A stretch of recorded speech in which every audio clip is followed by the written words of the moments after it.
What happens next Today, our border is secure. happens here. Inflation is plummeting. Incomes are rising fast. Stay in the know Trump also brought up Iran. while you're on the go. The world's #1 sponsor of terror, which they are by far, who have a nuclear weapon. Can't let that happen. On air, online, and on Alexa.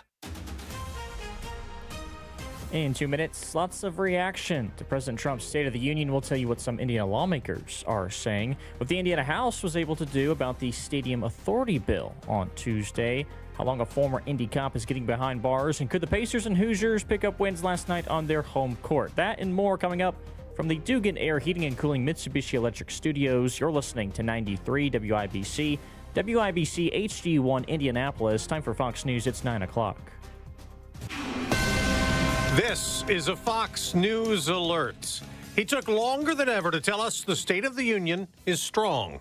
I'm Dave Anthony. We have achieved a transformation like no one has ever seen before, and a turnaround for the ages. President Trump, in the longest address to Congress ever, an hour 48 minutes, touted a roaring economy, saying he's lowering inflation, solving an affordability crisis he blames on Democrats. The president also called his new tariffs stronger after what he called an unfortunate Supreme Court ruling striking down his earlier ones. The tariffs paid for by foreign countries will, like in the past, substantially replace the modern-day system of income tax, taking a great financial burden off the people that I love. While Republicans cheer, Democrats say it's the American people paying those tariffs costs, and they also didn't cheer this. We now have the strongest and most secure border in American history. And as the president talked about removing criminals in the U.S. illegally, he also said, If you agree with this statement, then stand up and show your support. The first duty of the American government is to protect American citizens, not illegal aliens. Again, those are Republicans applauding. Democrats stayed seated, and the president told them they should be ashamed of themselves. Some of them shouted back, saying he should be ashamed. More than 70 Democrats weren't even there, boycotting. Virginia Governor Abigail Spanberger delivered the Democratic response. He lied, he scapegoated, and he distracted. And he offered no real solutions to our nation's pressing challenges. President Trump also warned Iran he won't let them build nuclear weapons, and he awarded a Purple Heart to a 100-year-old World War II fighter pilot, a Congressional Medal of Honor to a National Guard member shot in Washington in November, and to the family of the other soldier killed that day. And the president also paid tribute to the men's gold medal Olympic hockey team. Come on in. That led to a USA, USA chant. America's listening to Fox News. 93 WIBC Mobile News. On the level. On the go. A reaction split along party lines. Mostly sunny, 37 in downtown Indy. We'll have some clouds throughout the day. The high is around 47. A chance of light snow falling overnight, too. I'm Jarrett Lewis. Here's what's trending at 9:02. President Trump's record-long speech Tuesday night seeing a lot of applause and praise from the GOP.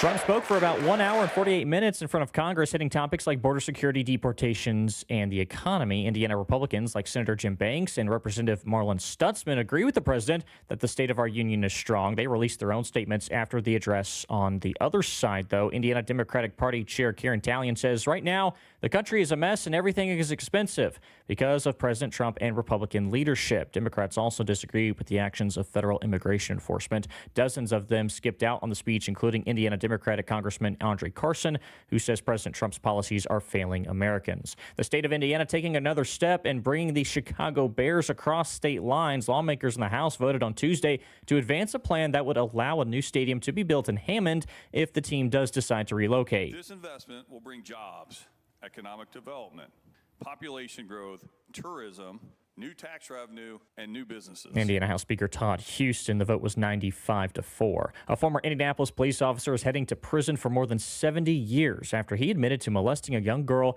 and secretly recording her. 36-year-old Kamal Bola was convicted last month in Hendricks County on charges including child molesting, sexual misconduct with a minor, and obstruction of justice. On Tuesday, a judge sentenced him to 72 years in prison, followed by 3 years probation. If you need to get gas today, AAA says the Indiana average is $2.82 per gallon. That's up 8 cents from this time last week. The national average has jumped to $2.97.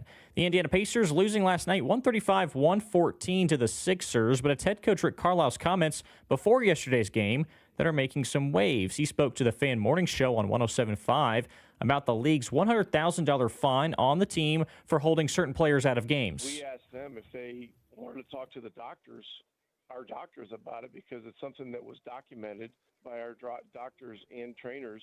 They said no, they didn't need to. They talked to their doctors. And he's specifically referring to Aaron Nesmith. The NBA released its statement after those comments from Coach Carlisle, claiming that his account of the situation is inaccurate. And after leading most of the way, the Indiana Hoosiers give one away to Northwestern last night, losing 72-68 at Assembly Hall. They won't play till Sunday when they host Michigan State. Meanwhile, 8th-ranked Purdue is in action tomorrow. They will host the number 13 Spartans.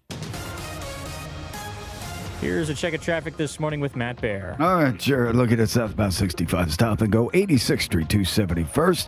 And on the south side, northbound 65 4, at the Lake Keystone into the south split. That is a construction zone. Traffic sponsored by Mattress Firm. Time's running out. Mattress Firm's President's Day sale ends soon. Let their sleep experts help find the perfect bed for you. They make sleep easy. I'm Matt Bear with traffic on the 5s. Follow us at WIBC Traffic. Serving Indiana means being ready for growing energy demands. At Duke Energy, we're adding more power to the grid and working on hundreds of local projects to make your energy more reliable. We've strengthened nearly 20,000 poles, updated more than 270 substations, and prevented hundreds of thousands of outage hours with self-healing grid technology, so your power can come back on faster than ever. That's the smarter energy future Indiana deserves. Paid for by Duke Energy shareholders.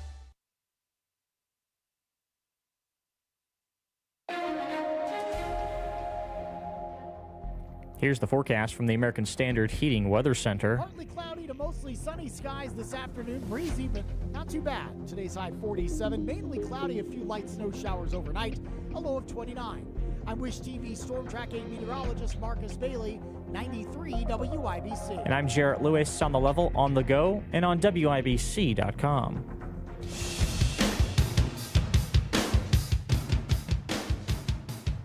And for all of these reasons, I say tonight, members of Congress, the state of our union is strong. 1 hour and 48 minutes, the longest ever. Donald Trump was on offense. He was goading the Dems, but he was also specific at times. He talked about what he's done. He talked about what he wants to do. He had a solid message for the base. He probably even swayed some independents. He used the gallery with great skill, and it was the medals he awarded that really balanced out the speech, made it personal and patriotic. Of course, we're going to talk about the State of the Union address, which happened last night. Also, Obama said aliens are real, and that's setting the stage for Trump to release the full disclosure, which he ordered the Pentagon to do. Yep, we're talking about aliens, the green kind and the illegal kind. They're real, but I haven't seen them, and they're not being kept in, what is it? Area 51. Area 51. There's no underground facility unless there's this enormous conspiracy and they hid it from the President of the United States. Also, country music star Darius Rucker bringing his summer tour to downtown Indianapolis, giving you a chance to see the 3-time Grammy winner live in the heart of the city this summer. So rock me, mama, like a wagon wheel. Rock me, mama, any way you feel. Hey, mama, rock me. Did he rock you last night with the State of the Union address? It really wasn't meant to persuade the other party anymore. I mean, it's meant to energize your own side. That's what the State of the Union address is. No politician puts on a better show than Donald Trump. Last night was peak Donald Trump. I mean, it was like so Donald Trump. It was almost like he was doing an impersonation of himself. Like everything was exaggerated. Everything was a performance. He welcomed all sorts of guests. He made fun of the Democrats. He was shouting back and forth in front of them. He talked about his accomplishments. He rolled out some new initiatives that are going to take place. He is a performer, and he And he performed. He loves it, too, because the whole world watches the United States. Literally, the whole world is watching. All eyes are on Trump, and he's got the microphone, and nobody can take it from him. I don't know if you noticed at one point his microphone was over-modulated because he was so excited. We'll get to that later on. I did. He was getting some distortion on Yeah, the mic he last night. was. But he energizing the base, creating some shareable moments, also defining the news cycle. And that's what happened.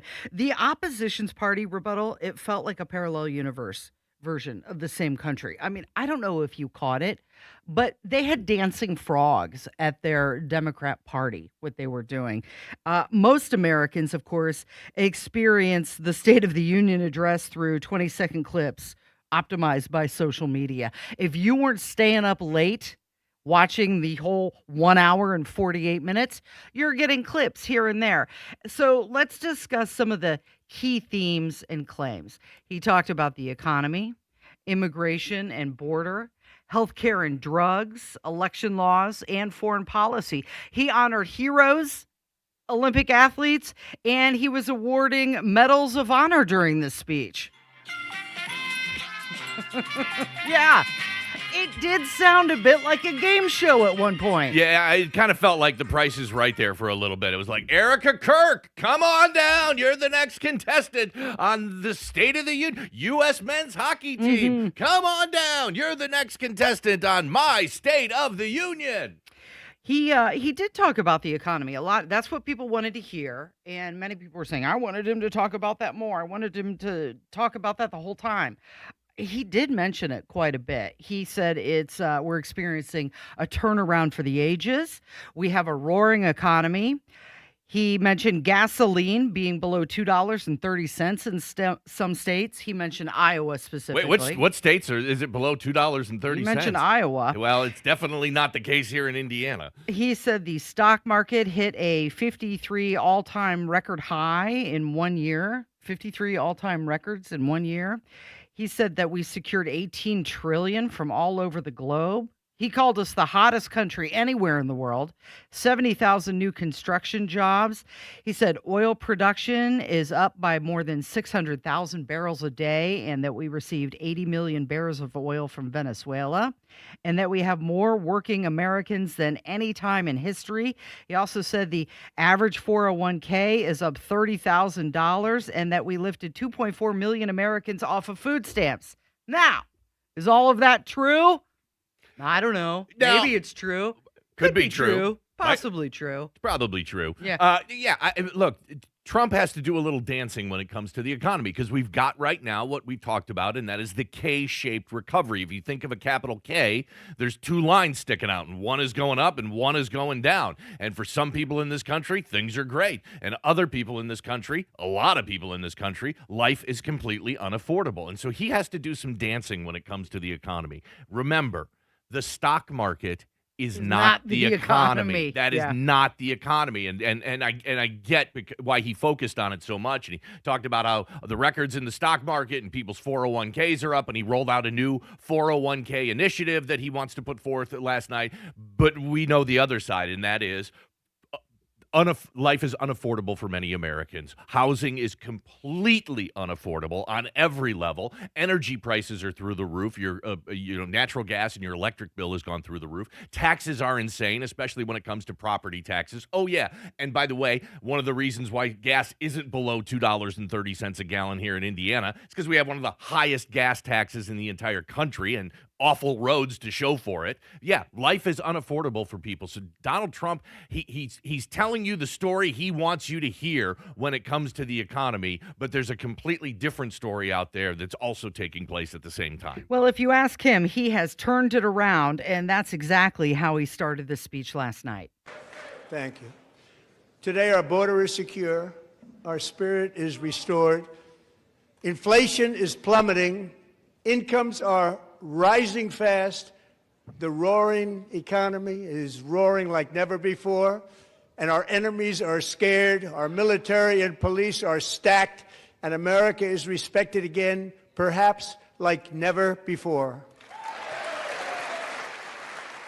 So the State of the Union address originates, obviously, in the Constitution, required by the president to periodically inform Congress about the nation's condition. George Washington was the first to do it.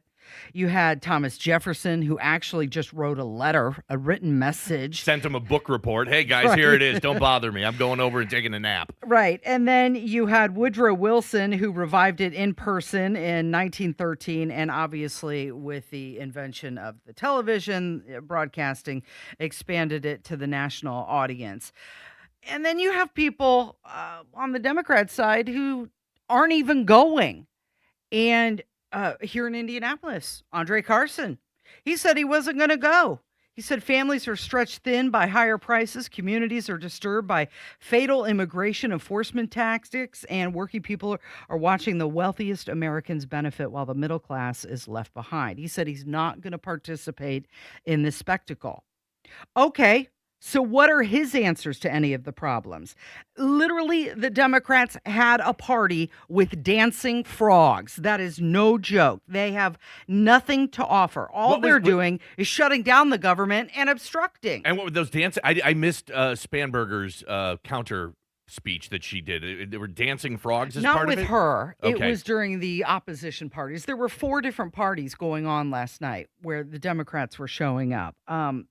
Most disappointing to me, though, is that the Democrats, they missed the opportunity to pay homage to all the heroes that were highlighted in this speech last night, like Chief Warrant Officer Eric Slover, one of the heroes of the military operation in Venezuela. Also, the 100-year-old Navy fighter pilot, Royce Williams. He received the Congressional Medal of Honor for his actions during the Korean War. And they weren't even there to acknowledge those people. I get it. You're not going to get along with Donald Trump and everything that he has to say, but you represent the people in your district. And even if only 1/3 of the people in your district voted for you, and that's why you're there, there's still 2/3 that you're representing. And you should be there to show those people who voted you in office or even didn't vote you in office respect, that you're there to do your job. Yeah, I think we're going to talk a lot on today's show about how silly the Democrats looked last night, about how they're not doing themselves any favor from a political perspective. Because, again, the Democrats have got to run for office again, and they come across as just looking like fools last night. So we're going to talk about a lot of that throughout the whole show today, but that's a big part of it. Oh, and by the way, the Republicans got some problems too. I'm not letting the Republicans off the hook because there was a lot that happened last night that made the Republicans just look like fools as well. So plenty of that is coming up on today's show. Okay, before we get into break, I wanted to play one last clip, and this was from Monday. This reporter, call her a reporter, she went to a college town and was asking college kids what they thought about Donald Trump's State of the Union address. Before the address even took place. You got to remember that. This is before the address took place, and this is what they had to say. College kids are telling us Trump's State of the Union didn't go so well. The only problem, it's tomorrow. Rate Trump's State of the Union speech 1 out of 10. 1's the worst, 10's the best. Negatives. And why? I think we all know a lot of reasons. Yeah. What about the State of the Union last night? 1 to 10. It was like a 1 or 2. I mean, it was all over the place. Oh, we're just giving a 0. Gonna give it a 1. And why do you say 1? I don't think he's very articulate. How did Trump do at the State of the Union? 0. I'll be real, I didn't watch it. Yeah, I didn't really watch it much. I watched it for a little bit, but turned it off. The State of the Union last night. How was that 1 to 10? No, it was last night. I thought it was tomorrow. No, you're good. You passed the test. Good job. One person out of all of those kids knew when the State of the Union address was. And the sad part is they're all lying. That's what the young people are taught. They're just virtue signaling the whole time. Look, the thing that liberals love more than anything is to virtue signal. They love to change the photos in their social media accounts and put whatever flag of the moment is they're supporting, whether it's the Palestinian flag or the Ukraine flag. They love to put their pronouns in their bios, and they just love to tell you how virtuous they are, and the core of that is academia, because all of their ideas are totally confirmed. Boys can be girls, girls can be boys. Absolutely. Applaud, cheer for that. Oh yeah, you think that boys should be in girls' bathrooms and in girls' locker room? Yes, absolutely. Men can get pregnant and men need tampons. Yes, we cheer that. We applaud you for being so brave. So of course, when they get asked on a college campus in that bastion of liberalism and their cocoon of liberalism, they're going to virtue signal and do it by completely lying. Right, just flat out lying. You could be honest and just say, "Oh, I didn't see it. Oh, is that tonight? No, it's tomorrow. Oh, okay, I didn't know." But you can see that there's a total loss of honor and integrity with some of these people, and they're being led and shown what to do by the Democrats who didn't even show up last night. You're listening to 93 WIBC. A record State of the Union. Almost 1 hour, 48 minutes. 93 WIBC. An Indianapolis cop is headed to prison for decades. What happens next? Today, our border is secure. Happens here. Inflation is plummeting. Incomes are rising fast. Stay in the know. Trump also brought up Iran. While you're on the go. The world's #1 sponsor of terror, which they are by far, who have a nuclear weapon. Can't let that happen. On air, online, and on Alexa. Groceries, gas, just about everything you can buy comes with a tax on it. No matter what, the government's always there to take their cut of your cash. Your money belongs to you. That's why Congressman Jim Baird joined with President Donald Trump to pass historic legislation to ensure you keep more of your hard-earned cash. According to the White House, Congressman Baird's vote means Americans will receive a tax cut, saving over $10,000 every year. They'll get no taxes on tips for workers, and families will receive permanent increases to child tax credits and expanded child care access. That means bigger paychecks, a stronger economy, and more prosperity across our nation. To learn more about how President Trump and Congressman Jim Baird are saving American families money and putting money in your wallet, call Congressman Baird's office at 317-563-5567 or visit baird.house.gov. Paid for by official funds authorized by the House of Representatives. Wesley is a truck driver. I drive a truck, and I love what I do. A truck driver with IRS troubles. They told me I owed them $43,000. It got really bad. Quite a few letters in the mail. They were talking about wage garnishment, coming after my house, my car. Yeah, they don't play around. I seriously thought that I was going to lose everything. One sleepless night, Wesley finally made a call to Optima Tax Relief at 2 a.m. Kind of figured I'd get a machine, but I didn't. I actually got to talk to an actual person in the middle of the night.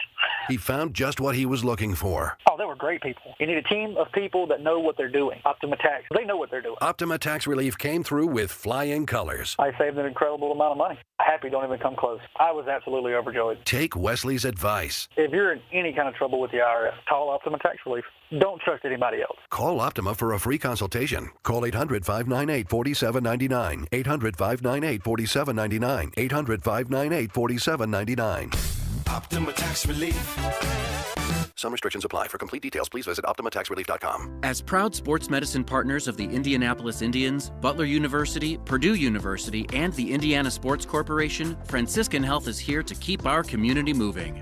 Whether you're a weekend warrior or high school champ, we offer injury evaluations, concussion testing, and personalized recovery plans to help you get back out there. Because when you love the game, we love getting you back in it. Call 317-781-1133 or visit franciscanhealth.org/sportsmedindy. Pizza's here. Oh, great. I'd love some, but I'm worried about my stomach issues. If you're worried about having diarrhea, gas, bloating, stomach pain, or loose, oily stools, it may not just be stomach issues. It could be a condition called exocrine pancreatic insufficiency, or EPI. With EPI, the pancreas doesn't release enough enzymes to break down food, but EPI is manageable. Use the symptom checker on identifyepi.com and talk to your doctor. That's identifyepi.com. Sponsored by AbbVie. So tonight I'm inviting every legislator to join with my administration in reaffirming a fundamental principle. If you agree with this statement, then stand up and show your support. The first duty of the American government is to protect American citizens, not illegal aliens. Stand if you're in agreement. Narrator, Democrats stay seated. Yeah, I think the one concrete thing that Trump can show, actually it's two, but they tie together, that Trump can show from his accomplishments in the first year is shutting down the southern border. And what goes hand in hand with that is the massive drop that we've seen in violent crime. And Trump set them up for this, and you knew that was going to do it. Trump does this with every State of the Union speech. He looks for an opportunity, or a couple of them, where he knows exactly how to rage bait the Democrats at a time when it will look awful for them. So he sat there and said, the first duty of the American government is to protect American citizens, not illegal aliens. And all we saw watching that speech last night, the cameras all went to the Democrats, and they were all seated. He has firmly placed them in the mind of the American public as being for illegal aliens versus the American people. And he's got the track record to back it up. He sat there and said, look, you could talk to anybody. Even a Democrat will say, yes, Trump has shut the southern border. That is something that is an irrefutable fact that exists. Oh, and by the way, because we shut the southern border down, we have seen murders and violent crimes drop to all-time lows in this country. That is his single greatest accomplishment of his first year in office. He rage-baited the Democrats right into it, and of course, they fell right into his trap. Yeah, and he said we do have the most secure border in American history. Fentanyl down 56% in 1 year, lowest recorded crime in 100 years. And you had Ilhan Omar and Rashida Tlaib, they just unraveling in a screeching rage as he was declaring that the U.S. government should put Americans first. And then you had an entire political party just admitting to caring more about illegal immigrants than American citizens. The optics were horrible for them. Yeah, Democrats had a real bad night across the board, and it's because of this. So let's look at this from purely a political standpoint. This is just political analysis, not agreeing or disagreeing with the specific political positions, but how these things are going to look as voters go to the polls. We know that people aren't voting for Democrats because they stand on the wrong side of so many 80-20 issues in this country, whether it's illegal immigration or whether it's boys in girls' bathrooms and in girls' locker rooms, or whether it is abortion right up until the second before live birth. When the American people hear the Democrats stand behind those positions, they know, they're like, I cannot vote for this. And that's why, and look, the Republicans got a bunch of problems. And I had a bunch of problems with what Trump did last night and the things that the Republicans are doing too, and we'll get to those at some point. But the Democrats last night, again, by their actions, come across as completely crazy and unreasonable. They just look ridiculous. For starters, half of them, didn't even show up last night. The ones were there. Again, we had the Democrat from Texas holding up a sign and getting kicked out. We knew that was coming 2 years in a row. Ooh, it happened quick, too. 2 years in a row for the Democrat from Texas getting kicked out of the State of the Union. I mean, you just look like fools. You look like so just completely an unserious party, and the polls have shown that out. I mean, for a couple of years now, we've seen the Democrats polling at historically low numbers, much worse than the Republicans. This is going to be a challenge for them as they go to the poll, as we come up on the November midterm elections here. The Democrats just continue to really offer nothing, look like they're completely crazy and be on the wrong side of 80-20 issues and offer nothing other than we don't like Trump. It continues to be the core tenet of the Democrat Party today is we just don't like Trump and will oppose anything that he is for. So he was turning everyday concerns like road safety into policy. It's one of the things that he announced last night, tightening immigration rules. And that is a nice signal to his supporters that he is still continuing to prioritize enforcement. One of the things that he announced last night, which really hits home here in central Indiana, he called on Congress to pass what he's calling the Delilah Law, which bars any state from granting CDL licenses to illegal aliens. Many, if not most, illegal aliens do not speak English and cannot read even the most basic road signs as to direction, speed, danger, or location. That's why tonight I'm calling on Congress to pass what we will call the Delilah Law, barring any state from granting commercial driver's licenses to illegal aliens.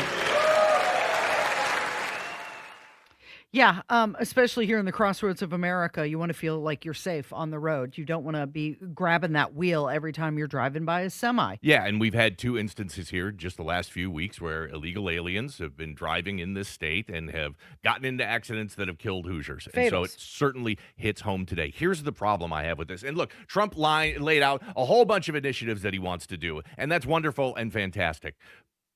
But what have the Republicans in Congress really passed over the last year, other than the big, beautiful bill, which was a ton of pork, outrageous spending, and terrible for this country? That's it. Look, the Republicans can't even get the SAVE Act passed. They can't even get their entire party to go along with voter ID from a national level. That should be just a brain-dead automatic yes for any conservative and any Republican. So call me a little bit skeptical when Trump talked about, we're going to pass this national law about CDLs for illegal immigrants, and I want to, create new 401ks for people that don't have them. And he laid out all these initiatives that he wants to take place. Well, unless he can get them done with executive order, Congress and the Republicans specifically in Congress have shown they cannot get their act together to pass anything at this point. You're listening to 93 WIBC. Were you born from 1945 to 1965? Have you heard of hepatitis C? Hepatitis C is a leading cause of liver cancer, yet it often has no symptoms. And people born from 1945 to 1965 are 5 times more likely to have it. But here's some good news. Treatments are now available that can cure hepatitis C, which is why you should talk with your doctor about getting a blood test for hepatitis C. It could save your life. A message from the CDC. 93 WIBC Mobile News. On the level. On the go. He's calling out the Democrats. I'm Jarrett Lewis. Here's what's trending now at 9:30. President Trump touting economic success in his lengthy State of the Union speech Tuesday night, which is now the longest ever delivered. He also laid out a roadmap for victory in the midterms as he continues to battle with Democrats over affordability. Fox's Peter Ducey. Trump has very, very few opportunities to ever be face-to-face in the same room with some of these Democratic lawmakers who antagonize him constantly. So the president spent a lot of time taunting these Democratic lawmakers for refusing to stand up when he referred to policies that folks here argue are making the biggest difference for working-class Americans. The Democratic response was a carefully scripted rebuttal blaming the president's policies for increased costs on certain big-ticket items. President Trump also addressed the Supreme Court justices in the room, calling the recent ruling against his tariffs unfortunate. President Trump also calling for a passing of voter ID legislation during his State of the Union address last night. The president urging lawmakers to enact the Save America Act, a bill that he called common sense and country-saving legislation. The bill would require a photo ID to vote and proof of citizenship to register to vote in federal elections. But Democrats have panned the measure, calling it a tool of voter suppression. Attorney General Pam Bondi joined Fox and Friends with reaction. You should have an ID to vote in an American election, and if you're an illegal alien, you're not going to vote in our elections. And that's what the Democrats boo. That should frighten everyone. President Trump also called out New York City Mayor Zohran Mamdani for requiring New Yorkers to provide 2 original forms of ID to shovel snow in the city. And Defense Secretary Pete Hegseth is continuing his push to punish Democratic U.S. Senator and former Navy Captain Mark Kelly. He's appealing a federal court ruling that blocked the Pentagon from demoting Senator Mark Kelly and cut his retirement pay. This after the senator put out a video telling U.S. soldiers to refuse illegal orders. Your opening bell report on 93 WIBC is brought to you by Absolute Wealth Management. The Dow is up 180 points, 49,174. The S&P 500 also in the green. It's up 25 points, 6,890. And the NASDAQ going up 118 points this morning, 24,977. I'm Jarrett Lewis on the level, on the go, and on WIBC.com. Pat Sullivan here. Fire emergency? I've had one. If you do, call Michaelis. Owner Richard Michaelis explains why. Michaelis is local and family owned. 39 years of experience with 24/7, 365 response. The Michaelis Corporation is IICRC certified, restoring your home or business to pre-loss condition or better. And Michaelis helps you through the insurance process, giving you peace of mind. Water, storms, fire, and mold. Life happens. Michaelis happens to help you through it. Text or call 844-FIX-INDY. Hey, John, why so glum? I just got let go. The company's downsizing. This is the 3rd time in the last 2 years.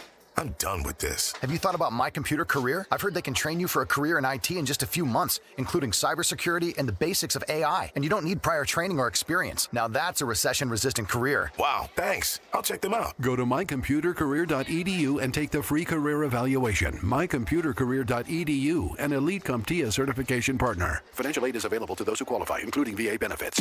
Great Lakes Honda of Fishers is heating things up with red-hot deals during Pay What We Pay invoice pricing going on now. Come into Great Lakes Honda and get invoice pricing without the gimmicks, like a new Honda Odyssey EXL for under $42,000 with a finance special of 3.99% APR for 48 months or 4.99% APR for 60 months. So come in out of the cold for red-hot prices at Great Lakes Honda of Fishers. Tax not included. In-stock new Hondas only. Not combinable with other offers. All fees and first payment due at signing. Offer ends March 31st. See dealer for details.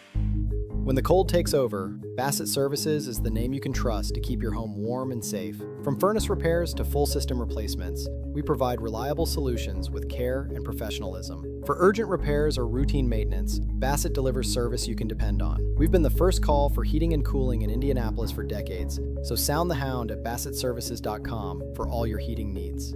Bassett Services. Always by your side. Over 1 million people would like to quit smoking. That's why we're offering free nicotine replacement products to help. You can get 4 weeks of patches, gum, or lozenges, free while supplies last. Simply call 1-800-QUIT-NOW. Quit Now Indiana will help you break your tobacco addiction. No lectures, no pressure, just free help. You can quit your way with the tools and support you need. Call 1-800-QUIT-NOW today. David was in big trouble with the IRS. At first, I didn't owe that much, but after this year, it was out of control. Then David called Get a Tax Lawyer. Right away, they were like, oh yeah, looks like you're qualified to say Get a Tax Lawyer went to work. Should have called way sooner. Get a Tax Lawyer has helped thousands like David fight the IRS and get a fresh start. Call 800-745-3070. That's 800-745-3070. Good morning, everyone. Just watching this whole Tony Gonzalez thing play out, Corey Mills thing play out, the Ilhan Omar thing play out, the Stacey Plaskett thing play out, all the things. The reason that no one is ever held accountable here in Congress for their transgressions is because both sides protect the other. Yeah, that's right. If it gets through, it's going to make it a lot harder for leadership to sweep their scandals under the rug. And that's going to be good for voters who want scandals exposed, not protected. That was Representative Nancy Mace, South Carolina. She introduced a resolution directing the House Ethics Committee to preserve and publicly release all reports on investigations into a member of Congress. Now, this is relating back to... what's his name? Tony Gonzalez. Tony Gonzalez. He's a representative, a Republican rep out of Texas. Yeah, he's facing some controversy. This over allegations that he had an affair with a former staffer who later died by suicide. This is going to be a problem for Republicans because there's several stories, all at the top of the news headlines this week, that make Republicans look terrible. And Nancy Mace is exactly right on that. You know, she wants to push through this information so that you cannot have other politicians protecting you. And look, I'm going to run through several examples here where the Republicans looked really, really bad this week. And certainly you can make arguments on the other side and say, oh, well, and oh, but this. And those are valid. But we've got three of them that are kind of taking up a lot of headlines this week that all look like Republicans are hiding and misogynistic and trying to cover up potential sexual assault. So we've got the Tony Gonzalez issue here. And again, he's that Republican rep from Texas, just comes across as terrible. The newspaper in San Antonio reported last week it had obtained text messages with the former staffer who admitted to an affair with the lawmaker. Mm-hmm. She then dies by suicide. This is a terrible look. Look, guess what? When you're the elected official, you're the boss of the staff that you've got there. And we all know that any corporate America or any business setting, the boss is not supposed to have an affair with the subordinates. That's unacceptable on every level. It should be absolutely unacceptable in Congress. The fact that the woman ended up committing suicide is a whole nother aspect of it that makes it even worse. And what do we got? What did we get yesterday? We got Speaker Johnson coming out and not calling for his resignation. He did that say- is a terrible, just awful look for the Republicans. He did say that the allegations were really serious, also detestable, but he didn't call for Gonzalez to resign. He says that the investigation should be allowed to play out before jumping to any conclusions. Okay, fine. Look, that's great, Speaker Johnson, but you look like a fool. You look like an idiot. You look like somebody who is protecting, call him a sexual, alleged sexual predator, or somebody that at the very least allegedly committed sexual harassment because he's the boss and he was sleeping with one of his staffers. Let's go to another one. You had the and it's blown up on social media, Donald Trump calling the American men's hockey team while they were in, the locker room celebrating their gold medal, and kind of came across as a bit of a diss to the women's hockey team. Now, again, you could see that a bunch of different ways, but you put it with what's happened here with Rep. Gonzalez in Texas, and then you put that phone call with Trump. Oh, and then let's add on everything that we've been talking about with the Epstein files. Who has been the one?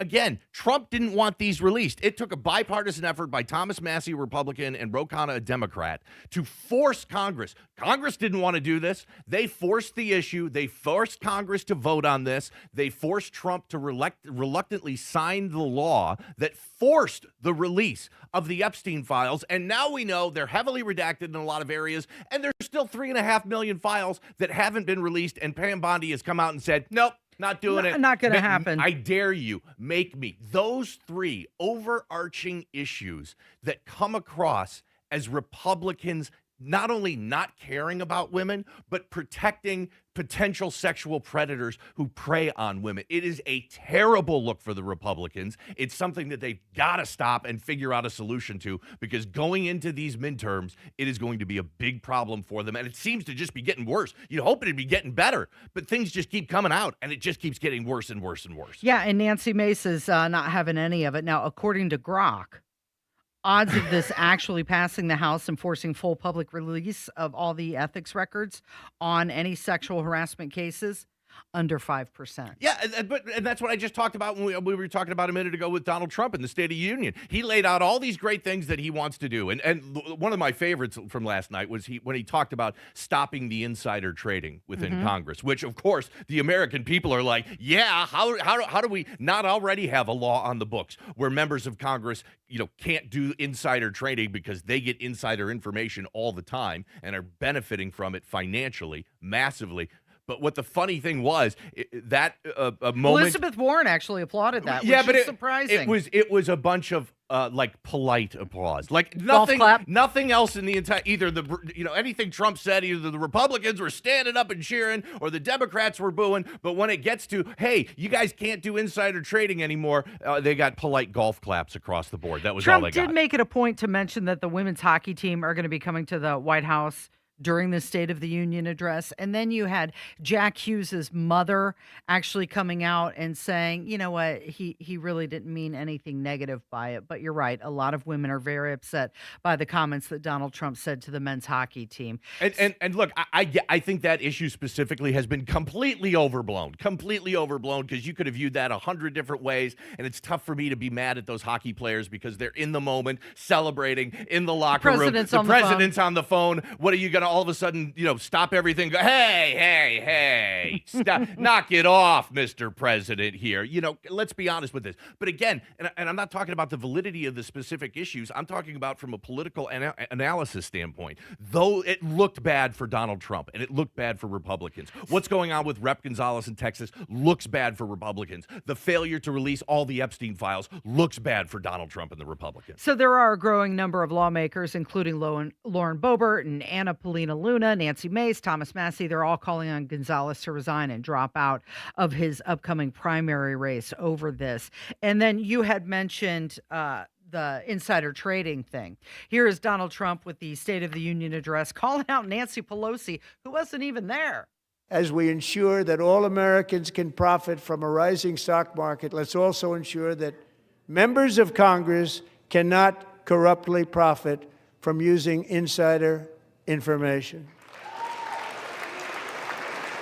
That was like the lightest, most polite applause. They stood up for that. I can't believe it.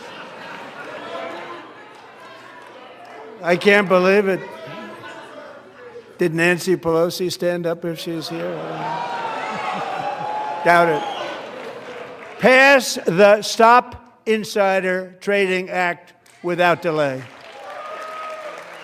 So Nancy Pelosi was on CNN after the State of the Union address, and they asked her about that, and she looked just befuddled, like she did not have an answer. And they said, Elizabeth Warren applauded that, and she was like surprised by it. And shocked by it. If you don't know... Wait, what? Somebody's calling me out on CNN? Yeah, Nancy Pelosi is, famously been one of the worst perpetrators of this, and there are people online that follow all of her stock trades because they have to be disclosed, and it's shocking. They'll, for example, she'll buy a ton of defense stocks all of a sudden, and then 2 days later, some announcement will come out about how the United States is spending all this, additional money on defense, and those stocks go up, and Nancy Pelosi makes a ton of money. But again, back to what I said before, the Republicans can't even pass the SAVE Act. The Republicans have control of the Senate, the House, and the presidency. They can't even pass voter ID. There's no way that they're going to pass these things that would embarrass them, like, hey, let's come out and release all the files when anytime there's a sexual harassment claim against a member of Congress. You think there's going to be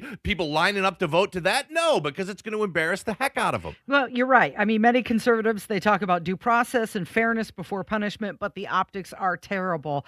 If the texts are real and that staffer has died, voters, they deserve honesty, they deserve accountability, and you can't protect a seat just because there's a primary coming up. You have to do the right thing in this situation. Well, and the worst part is, and look, if Rep. Gonzalez is a dirtbag and he wants to go in front of cameras and say, look, I'm not resigning. I don't care if I was sleeping with one of my staff members and then she killed herself. I'm not resigning. Fine, that's on him, and people can take care of him at the polls and do what they want. The worst part was Mike Johnson and other Republicans defending him, or at the very least, not calling him out on it and calling him to resign. That's what looks so awful. You're going to have people that do terrible, awful things, and they'll get their consequences. But don't cheer them on. Don't cheer them on. Don't support them. Hold them accountable. So, yeah, there's no chance that this insider trading bill is going to pass. And I think that was a lot of what Donald Trump said last night. He gave all these initiatives. There's no chance any of these things are passing. We can't get the Republicans. Again, we don't need the Democrats. Don't need the Democrats to pass voter ID. The SAVE Act has been talked about for months and months now, and it's no further to getting passed than it was at the start of the year. You're listening to 93 WIBC. For a limited time, get 40% off all products. Plus, get an entry door for $187. Because at B-Window, we mean business. We mean business. Trust me. Chase away those winter blues with a new car from Tom Roush Lincoln. Hurry in for the 8, 9, 10 deal from Tom Roush. Get $8,000 off new Nautilus or $9,000 off new Corsair. Or how about $10,000 off Lincoln Aviator? Come get a great deal on all three from Tom Roush, where our family served yours since 1972. Corsair stock number L25566, MSRP 55340. Nautilus stock number L26030, MSRP 62705. Aviator stock number L25384, MSRP 79450. See dealer for complete offer details. As you know, I had my garage floor coated with Galaxy concrete coatings a while back, and like anyone, I did some homework before I said, let's do this. Here are some things that I found out. First, Galaxy concrete coatings is local and ready to give you and all of Indianapolis a transformation. Next, Galaxy concrete coatings is 4 times stronger than epoxy, and it's designed to not only work in your garage, but they can also use it on driveways, walkways, around your pool or patio. With it being UV resistant, it will not yellow.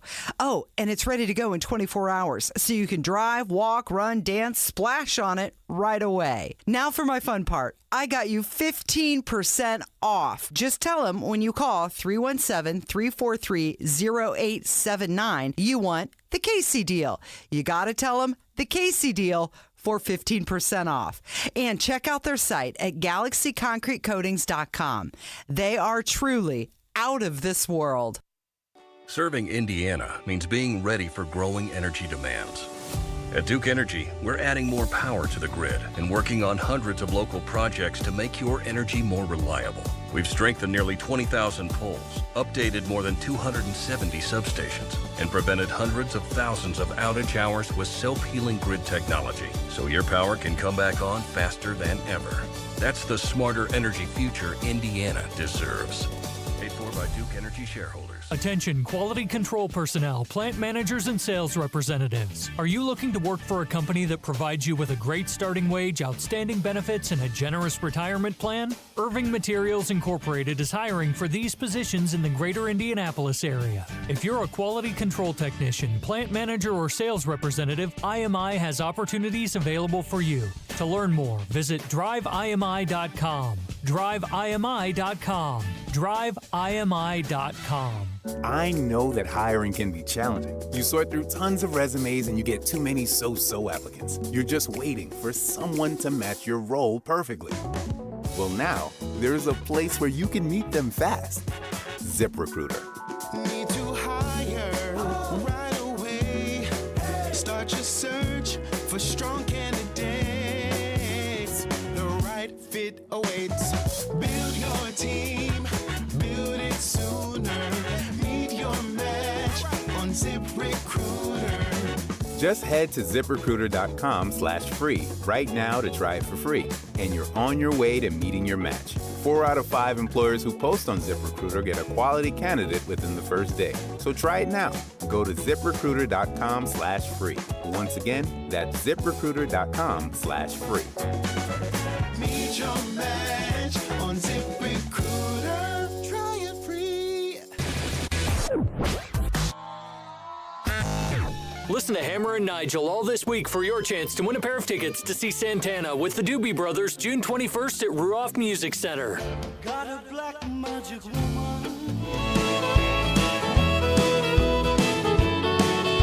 Sure, there's no signed deal yet, but lawmakers voted nearly unanimously, sending a message that Indiana wants the Chicago Bears. And they're not afraid to use some creative financing to make it happen.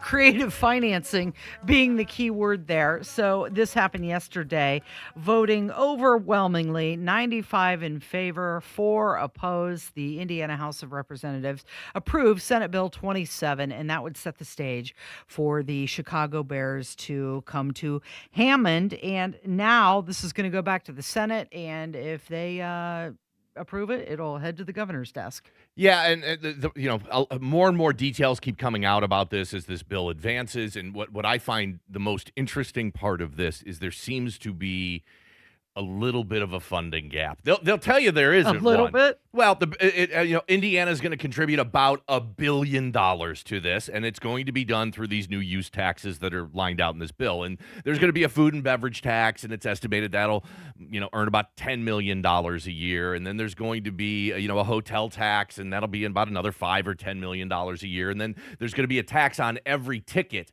to any event, whether it's the Bears or not, in that stadium of 12%, and that looks like that'll be about another $10 to $15 million. So you've got about this $35 million a year in taxes that they've lined up, but the state is going to be spending $1 billion to build the stadium. There seems to be a bit of a shortfall, and then there's this general catch-all that people are talking about of, well, there'll be some other taxes in the future. Maybe we'll steal some money from the Indiana toll road that's up in the northern part of the state, or maybe we'll levy some income taxes to northern Indiana or do some other things. That's really the problem I see, is that the math isn't lining up, and the part that's left unsaid are these additional potential taxes that'll come down the road. Yeah, so you've got conservatives talking about economic development and taxpayers getting a return on investment, and they're just hoping that this will lead to economic development, jobs, and also infrastructure improvements. It's very much like putting the cart before the horse in this situation. Again, I go back to creative financing. That is the key word there, because they don't have it all. The bottom line, as you mentioned, not adding up. Yeah, it doesn't seem, or at least what we're being told isn't added up. Again, sure. There's this massive funding gap that I see there because the math isn't working for me, and their answer to it is this fuzziness of, there'll be other taxes that'll be included there. And of course, my guess is those are going to be the most extreme taxes and the ones that people will be the most upset about. And I think all of this is being done at the end of the day. Again, my prediction is the Chicago Bears will stay, and they'll choose Arlington Heights. They'll go to Arlington Heights because I just do not see the Bears. And again, the Chicago Bears have been owned by the Hallis and the McCaskey family since they were started 100 years ago. It's the same family that started it that runs it today. They've been ingrained in Chicago. I think that for them personally, it would be too difficult for them to pull the trigger and move the Bears out of the city of Illinois. Shoot, I think it's going to be hard for them to even pull out of the city of Chicago and Soldier Field. I think that's going to be tough for the McCaskies to do. But I think the city of Chicago left them no other choice. I mean, there was nothing they could do there. So they bought this option in Arlington Heights, where they bought the old Arlington Heights racetrack, and they're going to build there. And eventually, I think they'll make that final decision. By the way, it looks like that there is a committee meeting and vote that is scheduled in the Illinois legislature for tomorrow. Now, we know what happened last time. They canceled that meeting. Illinois legislature had a committee vote. They canceled that because it was the Indiana vote that was happening the same day. So we'll see if that one happens. But if it does take place, we could get some more information from the Illinois lawmakers as early as tomorrow. And that could definitely sway a decision for the Bears. Of course, you've got no formal signed deal with the Bears. That doesn't exist just yet. Okay, so you've got country star and Grammy winner Darius Rucker. He's going to bring his summer concert to Indianapolis, part of his Songs of Summer tour. Rock Me Like a Wagon Wheel. You could jam out to that at the Everwise Amphitheater at White River State Park. This concert is going to happen Saturday, August 1st, 7 p.m. Yeah, and so you don't know, Darius Rucker was part of Hootie and the Blowfish. He was the lead singer of Hootie and the Blowfish for a long, long time, and they obviously had tons of hits, and then he kind of did his own solo thing, and it was really in country music, and his biggest hit, we heard it coming out of the break there, Kevin played it, was a remake of the Bob Dylan song Wagon Wheel, which was extraordinarily popular, so that's going to be a big concert, because when he does his solo concert, oh, there we go. And this is an old folk song that Bob Dylan made famous years and years ago, and then Darius Rucker covered it. So, but the fun thing is when you go to see his solo concert, he does play Hootie and the Blowfish songs as well, so it'll be a lot of fun. Tickets go on sale Friday, March 13th. You've got VIP packages, premier seating, exclusive experiences, all of that. Classic hits, warm weather, good vibes, good time, right? Sounds like that'd be a fun show to see. Yeah, outside at Everwise Amphitheater right there at White River State Park. It's a great venue for a concert, and Darius Rucker is going to be, the words to so many Hootie and the Blowfish songs. Those are always the most fun concerts to me, where kind of everybody in the audience is singing along and having a good time. Okay, so we've got to mention you did something for Hootie and the Blowfish back in the day. I did. Do we have time for it right now?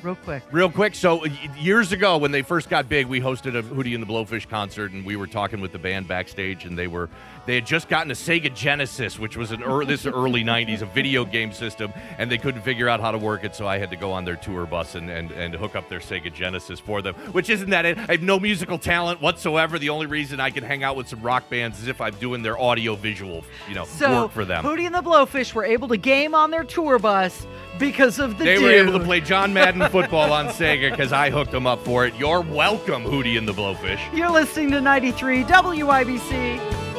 What if you could have the most reliable fiber-powered Wi-Fi? And get this, what if you could keep it at the same price for 5 years? That's the Xfinity 5-year price guarantee. 5 years of Wi-Fi that boosts speeds to the devices that need them most, that finds and fixes problems before you even notice them. Like super intelligent Wi-Fi with a 6th sense. And that keeps you gaming in the fast lane, even when the whole family is banking on bandwidth. All your devices working in perfect harmony for 5 whole years. And here's the best part. No annual contracts, no hidden fees, and our best equipment included. Plus, get online in no time with same-day Wi-Fi. Hey, let's face it, a lot can change in 5 years. Kids grow taller, dreams grow bigger, but your Wi-Fi, it would stay reliable and the price would stay put. The Xfinity 5-year price guarantee. Lock in your price and unlock the possibilities. Xfinity, imagine that. Select plans only. Restrictions apply. Most reliable Wi-Fi based on Open Signal Awards USA Fixed Broadband Experience Report, May 2025. Actual speeds vary. Xfinity Internet powered by fiber and connected to the premises by coaxial cable.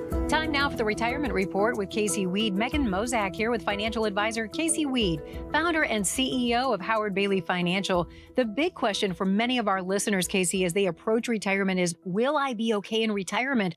How do you help someone figure out if they've saved enough to be comfortable?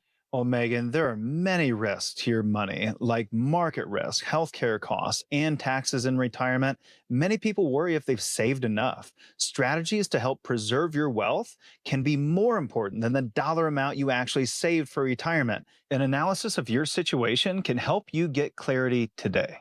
If you're worried if you'll be okay in retirement, you probably don't have a plan. You might not even know what I mean when I talk about a retirement plan, but we have a great resource to help our listeners today. We call it the Retire with Purpose Toolkit, and you can get it when you call or text KIT to 888-494-5004.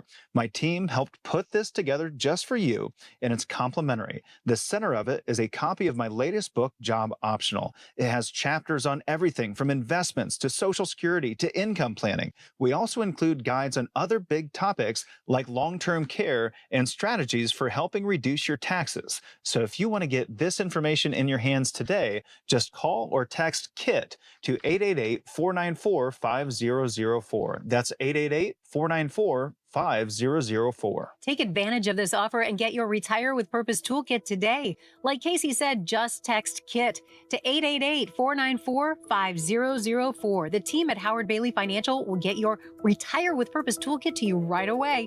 So just call or text KIT to 888-494-5004. Howard Bailey Securities LLC is an independent financial services firm and uses a variety of different investment strategies. This is prepared for informational purposes only. It does not address specific investment objectives or the financial situation. Firm does not provide tax services. Hear that? That's Mike. He took ZQL Pure Z's, so now he's sleeping soundly on a Sunday night. ZQL Pure Z's are fast-acting melatonin gummies with a complementary botanical blend to help Mike get the sleep he needs to wake up refreshed and ready to conquer Monday. Let's do this Monday. ZQL Pure Z's, just for sleep. Really great sleep. These statements have not been evaluated by the Food and Drug Administration. These products are not intended to diagnose, treat, cure, or prevent any disease. Use as directed. And 2 minutes from the Dugan Air Heating and Cooling Mitsubishi Electric Studios, how some Indiana lawmakers are reacting to President Trump's State of the Union from last night. Plus, where law enforcement is making a warrant sweep this morning in Indiana. You're listening to 93 WIBC, WIBC HD1 Indianapolis. It's 10 o'clock. Iran responds. I'm Dave Anthony, Fox News, to what President Trump said in his State of the Union address. I will never allow the world's #1 sponsor of terror, which they are by far, to have a nuclear weapon. Saying he prefers diplomacy with more U.S.-Iran direct talks tomorrow, but he has threatened to take military action. An Iranian foreign ministry spokesman says President Trump's speech contained big lies. Ismail Baqai denying claims about his country's nuclear program, ballistic missiles, and the number of casualties during January's unrest. He also alleged that at least 32,000 people were killed in the protests, 10 times the number admitted by Iran. That's Fox's Jonathan Savage. The State of the Union address was the longest ever, about an hour and 48 minutes. I can say with dignity and pride that we have achieved a transformation like no one has ever seen before. The president touting a roaring economy and lower inflation and his new tariffs, though Democrats say it's Americans paying those costs. And in their official response, Virginia Governor Abigail Spanberg said he lied and scapegoated and distracted. Is the president working to make life more affordable for you and your family? We all know the answer is no. More than 70 Democrats boycotted the speech in Congress. Others who were there shouted at the president at times. Democratic Senator John Fetterman did not. Even got up and cheered at times and tells Fox. The constant kinds of yelling and screaming and holding up signs and for doing all these things. I don't care if it's a Republican or Democrat as a president. Just don't do that. Now, the president last night also paid tribute to special guests, awarding a Congressional Medal of Honor to Royce Williams, a 100-year-old World War II fighter pilot, and to the National Guard members shot and wounded in Washington in November, Andrew Wolf. He gave out something else. It's called the Purple Heart. The Purple Heart also awarded to the family of the soldier shot and killed that day, Sarah Beckstrom. America's listening to Fox News. 93 WIBC Mobile News. On the level, on the go. He says he's fighting for Americans. Sunny and 41 in downtown Indianapolis. Today's high 47. I'm Jarrett Lewis. Here's what's trending at 10:02. Indiana Republican Senator Jim Banks thought the president's State of the Union was a great way to kick off America 250, saying President Trump is strong, focused, and putting America first. Americans built this nation from 13 humble colonies into the pinnacle of human civilization and human freedom. The strongest, wealthiest, most powerful, most successful nation in all of history. Representatives Jim Baird and Jefferson Shreve followed up with their own statements, also applauding President Trump for helping bring down the price of gas and groceries, lowering interest rates, and securing the border. On the Democrat side, Indiana Party Chair Karen Tallian said in her responding statement, quote, "The illusion of normal is now unsustainable." President Trump broke his own record for the longest State of the Union address, talking to Congress for about 1 hour and 48 minutes. A judge is sentencing 10 people for running a drug operation across several Indiana communities. Ryan Hedrick has the details. Federal prosecutors say the group moved drugs between Indianapolis, Muncie, and Terre Haute and other parts of the state. The case started in Vigo County and grew into a larger investigation that wrapped up in late 23. Investigators say the group sold large amounts of counterfeit pills and other drugs, including fentanyl, meth, and cocaine. They identified Joshua Kendall as the person directing the operation. Ryan Hedrick, 93 WIBC Mobile News. Federal, state, and local authorities also conducting a warrant sweep in Indianapolis this morning. The operation is led by the Indiana Crime Guns Task Force. They're going after violent offenders and illegal guns in central Indiana. Last year, the task force seized nearly 2,000 guns and made about 2,800 arrests. The NFL Combine going on this week in Indianapolis. Colts GM Chris Ballard spoke to the media on Tuesday and was asked if he may franchise tag either Daniel Jones or Alec Pierce. Hopeful. That's not a strategy, but we're hopeful. It's a tool we have. I mean, we've used it one time. Hopefully we can get it done. It's a tool we have. Ballard is working on getting long-term deals done for both of those players who are both free agents. The Combine lasts till March 2nd at Lucas Oil Stadium. The Indiana Sports Corp says they're trying to get the NFL Draft to come to Indianapolis, too, with a goal of 2030 at the earliest. And the Indiana Hoosiers leading by as many as 11 at one point last night. They led most of the way until they didn't. The Hoosiers lose to Northwestern 72-68 at Assembly Hall. Head coach Darren DeVries. Yeah, just our overall consistency of sustaining the 40 minutes has been, been an issue for us in multiple games. So, and certainly showed up again tonight. IU now has longer odds of making the NCAA tournament. 8th-ranked Purdue, they will be in action tomorrow, hosting number 13 Michigan State. I'm Jarrett Lewis on the level, on the go, and on WIBC.com. Don Fisher for QC Kinetics. I was struggling with chronic knee pain and wasn't encouraged with the options of risky surgery and pain pills. QC Kinetics offered the best option for me, cutting-edge regenerative medicine. Their non-invasive treatment stimulated my body's own biologics so I could be pain-free and get back to doing what I love, playing golf. QC Kinetics has a fantastic success rate, and it's clear to see why so many Hoosiers are happy to tell their story of how they reclaim their lives with the QC Kinetics approach. Ready to live your life pain-free? Go to qckinetics.com/Indianapolis or call 317-559-PAIN and get a no-obligation consultation. QC Kinetics uses the latest technologies, whether it's stem cell, PRP, plasma, or a number of other advanced therapies. Call QC Kinetics. It'll be the best call you will make. Get back in the game, whatever that is for you. Call 317-559-PAIN. Our country is winning again. In fact, we're winning so much that we really don't know what to do about it. People are asking me, please, please, please, Mr. President, we're winning too much. We can't take it anymore. We're not used to winning in our country. Until you came along, we're just always losing, but now we're winning too much. And I say, no, no, no. You're going to win again. You're going to win big. You're going to win bigger than ever. And to prove that point, here with us tonight is a group of winners who just made the entire nation proud. The men's gold medal Olympic hockey team. Come on in. Come on down, men's hockey team. Woo! All right. That was cool. That was a great moment last night. It was a great moment, but you have to ask yourself, was it just a patriotic spectacle, amplifying a political message, or is that real national pride? I felt like that was a moment Democrat or Republican, you could get behind. Everybody likes to win. Yeah, winning solves everything. Winning solves We've everything. talked about that a lot on this show. Winning solves everything, and that was a great moment last night. And Trump was in his element. The eyes, not only of the nation, but the entire world were on Donald Trump last night. He loves the spotlight more than anything. He loves a microphone and a camera, and he had that microphone all to himself, and he was going to talk as long as he wanted to. And, we talked about it earlier. He set the record. It was the longest State of the Union speech in American history. He's winning. Hey, by the way, I guarantee you that before that speech last night, he knew exactly what the record was. By the way, it was held by Bill Clinton. He talked for 89 minutes back in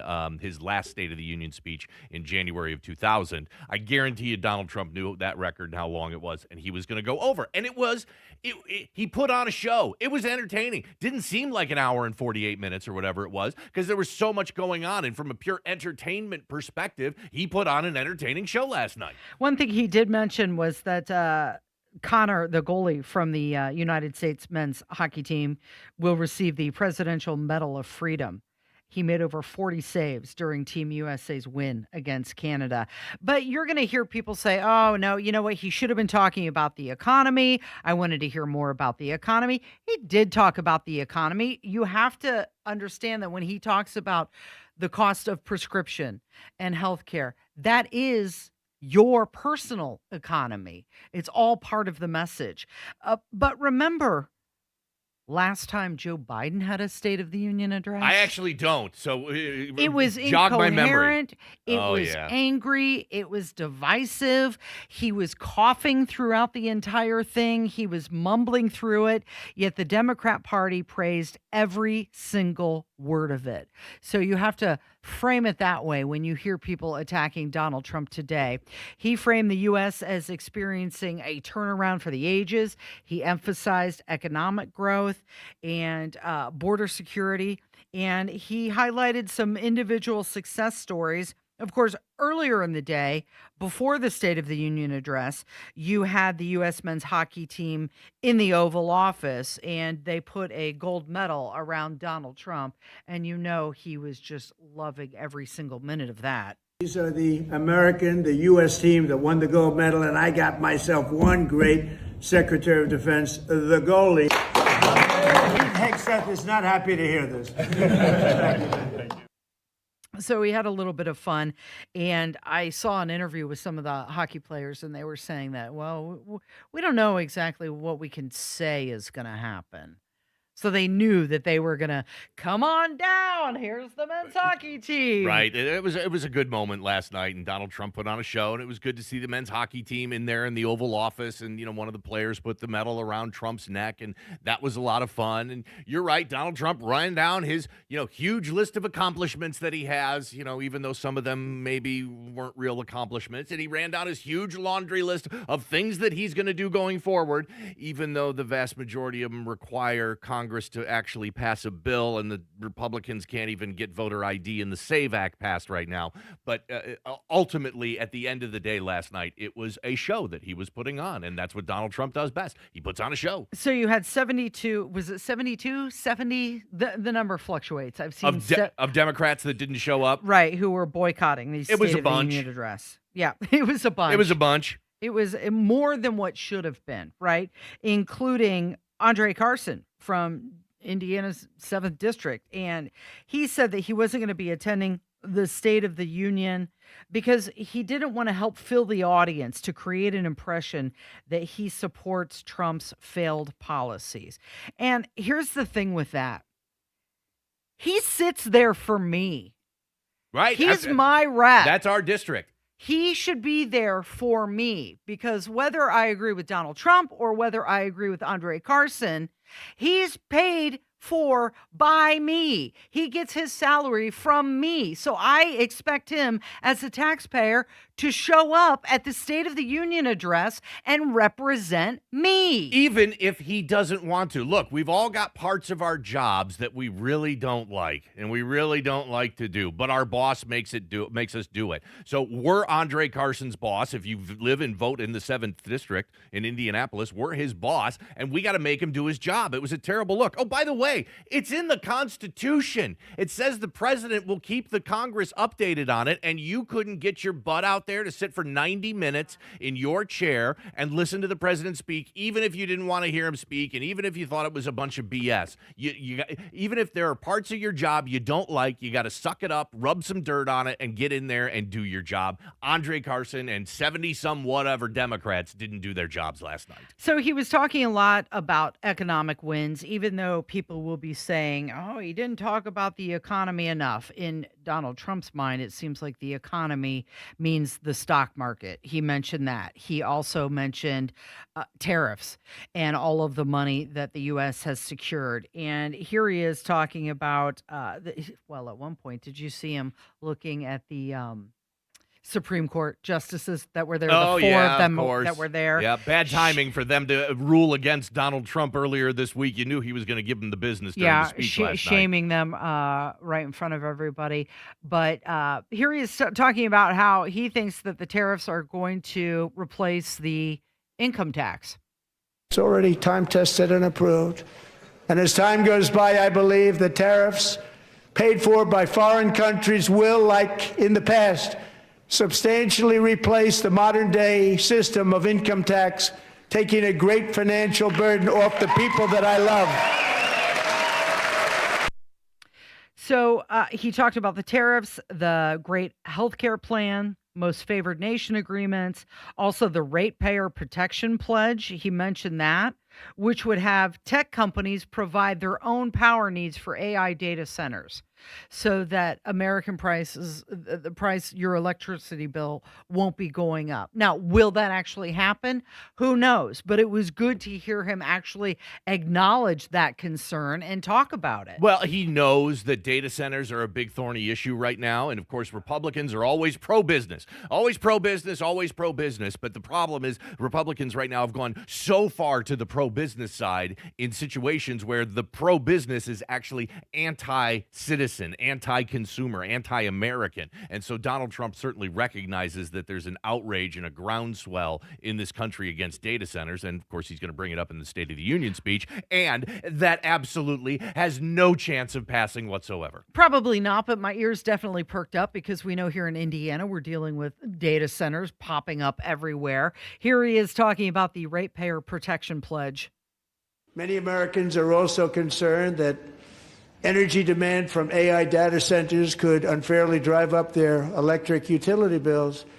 Tonight, I'm pleased to announce that I have negotiated the new ratepayer protection pledge. You know what that is? We're telling the major tech companies that they have the obligation to provide for their own power needs. They can build their own power plants as part of their factory so that no one's prices will go up. And in many cases, prices of electricity will go down for the community and very substantially down. This is a unique strategy never used in this country before. We have an old grid. It could never handle the kind of numbers, the amount of electricity that's needed. So I'm telling them they can build their own plant. They're going to produce their own electricity. It will ensure the company's ability to get electricity while at the same time lowering prices of electricity for you, and could be very substantial for all of you cities and towns. You're going to see some good things happen over the next number of years. So it was nice to hear him talk about that. Will it happen? Probably not. They can't seem to get anything done. But when people are saying, I wanted him to talk about the economy more, he did. He also mentioned banning large Wall Street investment firms from buying up single-family homes. That's for your wallet. Wonderful. Great. Good luck getting that bill passed. Again, Trump's been able to accomplish pretty much everything, almost everything in his first year through executive orders. And, lots of court challenges, and he's won some of those and he's lost some of these. But a lot of the things that he talked about last night actually require a bill to be passed by Congress. And we know that pretty much the only thing that Congress has passed was that awful big, beautiful bill last year. They haven't been able to get anything done, including passing the SAVE Act and voter ID. He wanted to give American workers access to the same type of retirement plan that is offered to federal workers by matching contributions up to $1,000. He said that he wants to ensure that members of Congress can't continually profit from inside information.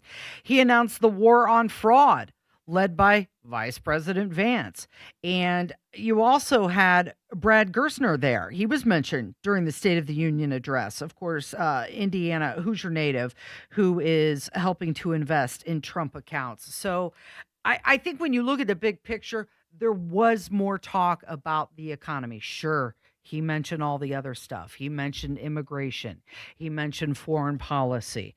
But he did talk about the economy. Yeah, At least what he wants to do. Well, and unfortunately, this is the kind of the world we live in, that people are very busy. They're just going to see the headlines. The vast majority of Americans did not watch the State of the Union last night and certainly didn't watch all of it, but they'll get their information from headlines. And look, Trump's going to get some good headlines because he put on a good show last night. But the problem is, if we're sitting here 9 months from now at the midterm elections, regardless of all the things Trump said that we've done and that we're going to do as it relates to the economy, if people don't feel like their lives are more affordable, that's still going to... Eventually, the Republicans are going to have to put up or shut up. They're going to have to put up or shut up because housing is unaffordable, property taxes are out of control, our energy prices are out of control, health insurance and health care costs are out of control, and Donald Trump can say that we're going to do all these things, but if it doesn't affect your wallet... If at the next election, I'm sitting here going, geez, I'm run out of money and I've still got 5 bills to pay at the end of the month, nothing Donald Trump says is going to mean anything. He did start out the speech at one point. He said that wages were increasing. Fact check that one. It's true. Wages are increasing, but they still haven't increased at the level of inflation. The inflation was the last 6 years. If you look inflation for the last 6 years, it's up about 35, 40%. If you look at how far wages have gone up, it's only about 20%. So we're sitting here with about a 15% gap, and that is the unaffordability that everybody's talking about. And again, we've seen good jobs numbers. We've seen low unemployment. Jobs are not the problem. It is the wages that people pay. Because spoiler alert here, prices aren't coming down. Prices for things are, in general, overall, you'll see individual items go up and down, but overall, prices are never, ever, ever coming down, and the only way to get life more affordable is for wages to increase, and so far they have not come anywhere near keeping up with inflation. We've got WIBC's Johnette Cruz is going to join us next. It is 93 WIBC. The tournament looms. The bracket picture tightens. And every game carries more weight. He had it! The Big Ten doesn't give second chances. We're playing great basketball. We want to keep it rolling. And March doesn't forgive mistakes. Indiana has pulled it off. If you want better seating, if you want momentum, you earn it now. IU meets Michigan State, Sunday at 3:45 on the home of the Hoosiers, 93 WIBC. Great Lakes Honda of Fishers is heating things up with red hot deals during Pay What We Pay invoice pricing going on now. Come into Great Lakes Honda and get invoice pricing without the gimmicks, like a new Honda Odyssey EXL for under $42,000 with a finance special of 3.99% APR for 48 months or 4.99% APR for 60 months. So come in out of the cold for red hot prices at Great Lakes Honda of Fishers. Tax not included. In-stock new Hondas only. Not combinable with other offers. All fees and first payment due at signing. Offer ends March 31st. See dealer for details. Veterans and active duty service members. When your call to service ends, your mission doesn't have to. Go from GI to IT in just a few months at My Computer Career. Prepare for a high-demand career in cybersecurity, protecting people, systems, and institutions from real cyber threats. Cyber warriors are needed now. Will you answer the call? Go to mycomputercareer.edu/CWP to learn more. That's mycomputercareer.edu/CWP, an elite CompTIA certification partner. VA education benefits are available to those who qualify. Pizza's here. Oh, great. I'd love some, but I'm worried about my stomach issues. If you're worried about having diarrhea, gas, bloating, stomach pain, or loose, oily stools, it may not just be stomach issues. It could be a condition called exocrine pancreatic insufficiency, or EPI. With EPI, the pancreas doesn't release enough enzymes to break down food, but EPI is manageable. Use the symptom checker on identifyepi.com and talk to your doctor. That's identifyepi.com. Sponsored by AbbVie. Did you ever ride your bike with a clothespin and a baseball card? Or use a typewriter for a school paper?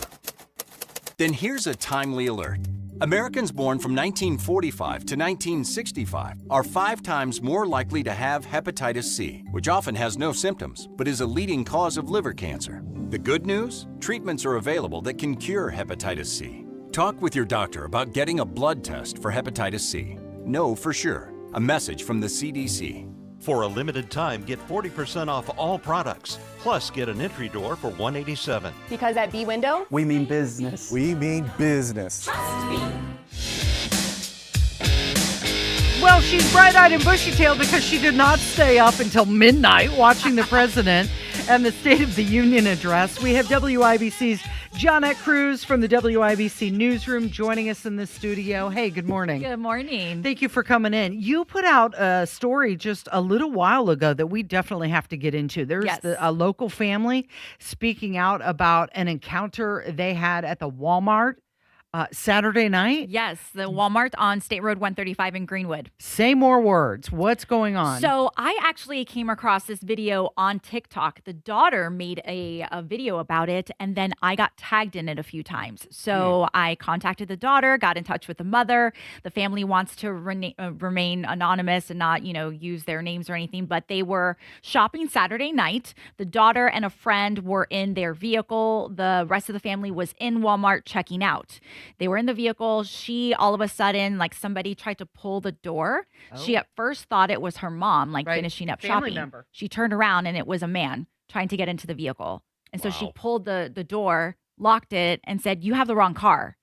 And so he kind of was startled a little bit, kind of taken aback.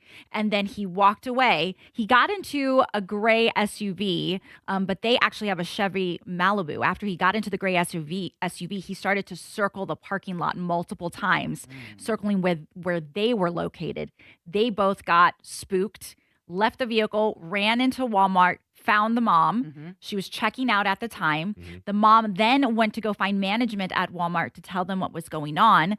And from what she is saying is that the Walmart management was very dismissive of the situation, didn't really do anything of it, didn't make them feel safe in the situation, and kind of threw it off like, oh, well, we work here all the time and we feel safe every time we go in the parking lot at night.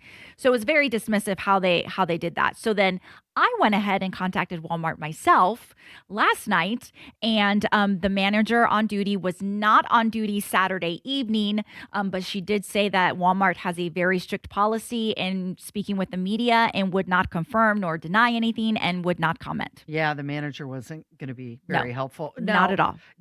So there were no camera footage or anything like that? Yeah, I mean, there could be. You don't know. I'm sure there was, but at that point when the management is just brushing it off and thinking it's not a big deal and like, oh, well, if I feel safe, then you should feel safe too. Now, did the family, did you talk to them about potentially filing a police report or anything like that associated with this? Yeah, she's just said that she just basically wanted to let the public know and be aware of the situation. I don't think, and this is what happens a lot of times, is people don't end up filing those police reports. If you don't file a police report, you don't have a paper trail. If you don't have a paper trail, we can't set up any type of if there's any repeated things happening in those areas at all. Yeah, and I think that's really important for you to mention because this could be an isolated incident. Exactly. Or it could be a trend that's happening consistently, either at this Walmart or at multiple areas in the region. And if there's not, like you said, a police report and a paper trail followed, we don't have the ability to look for that pattern because there's no paper to see where a pattern exists. It's basically like it didn't happen.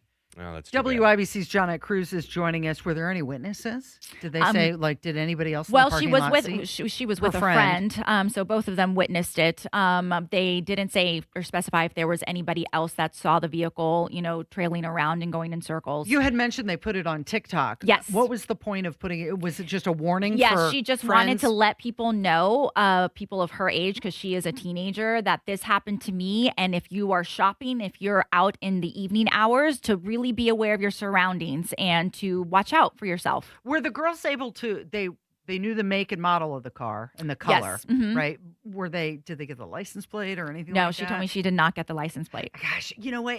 I know. It's that lesson. I can recall telling my daughter multiple times when she would leave work at night, do not have your face down in your phone. Mm-hmm. You have to be looking up. You have to be aware of your surroundings, of what is going on.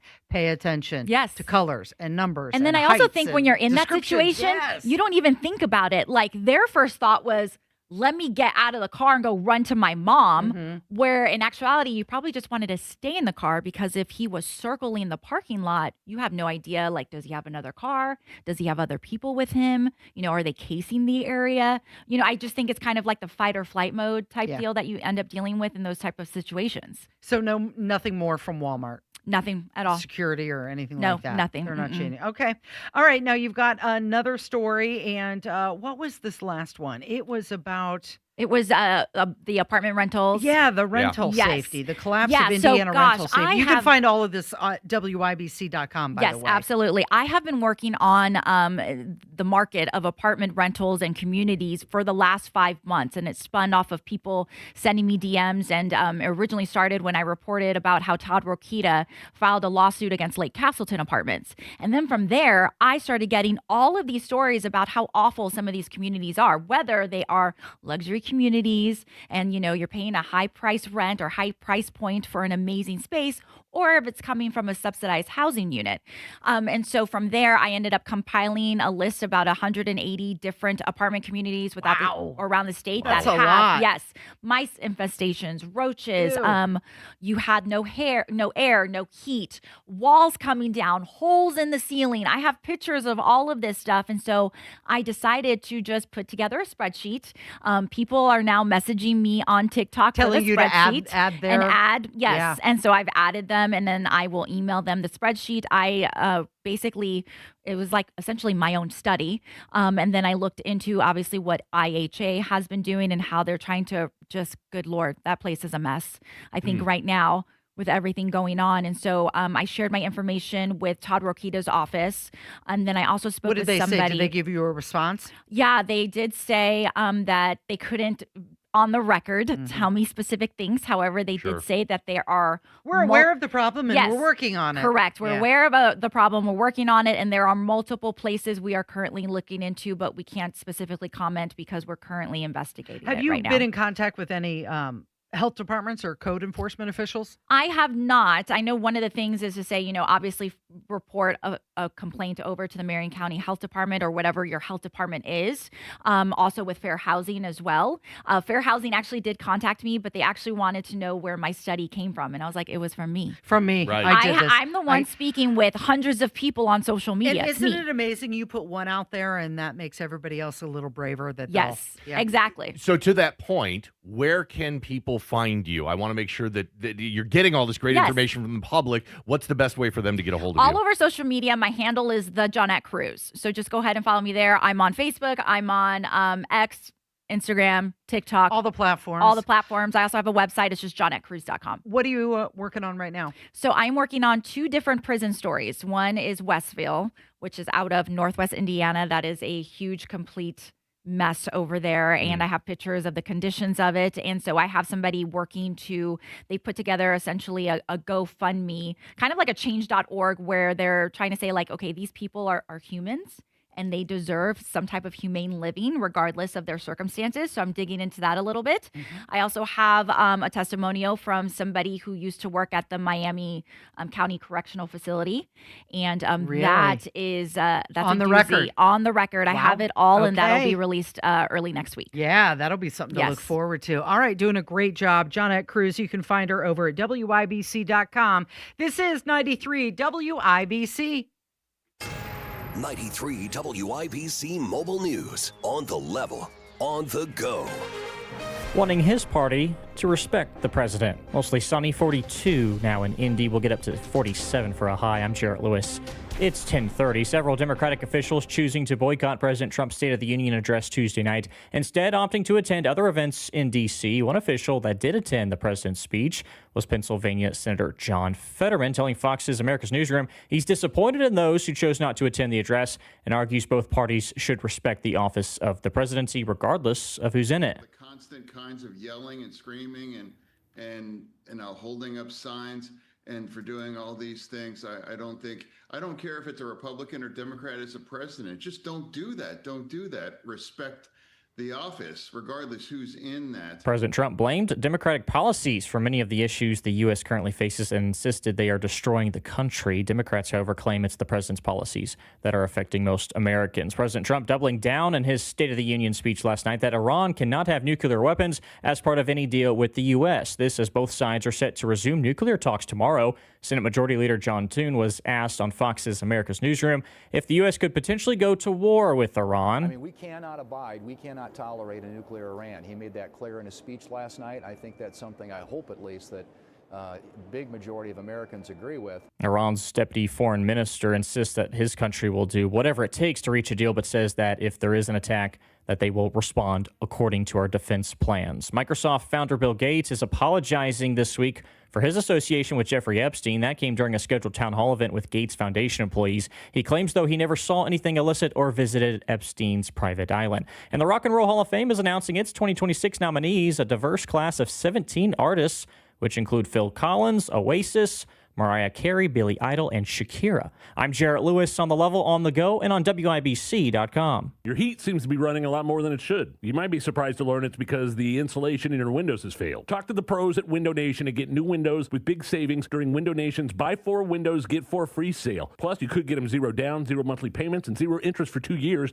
If you act now, you'll get an extra 10% off. When your window insulation fails, usually due to old or cheap materials, all of your window energy efficiency disappears. The results, a house that is cold in the winter and hot in the summer. Window Nation's windows use top quality materials and seals along with insulated frames. They're so incredibly energy efficient that you'll actually save money on your utility bills. And they're backed with a lifetime warranty, so you don't have to live with broken windows anymore.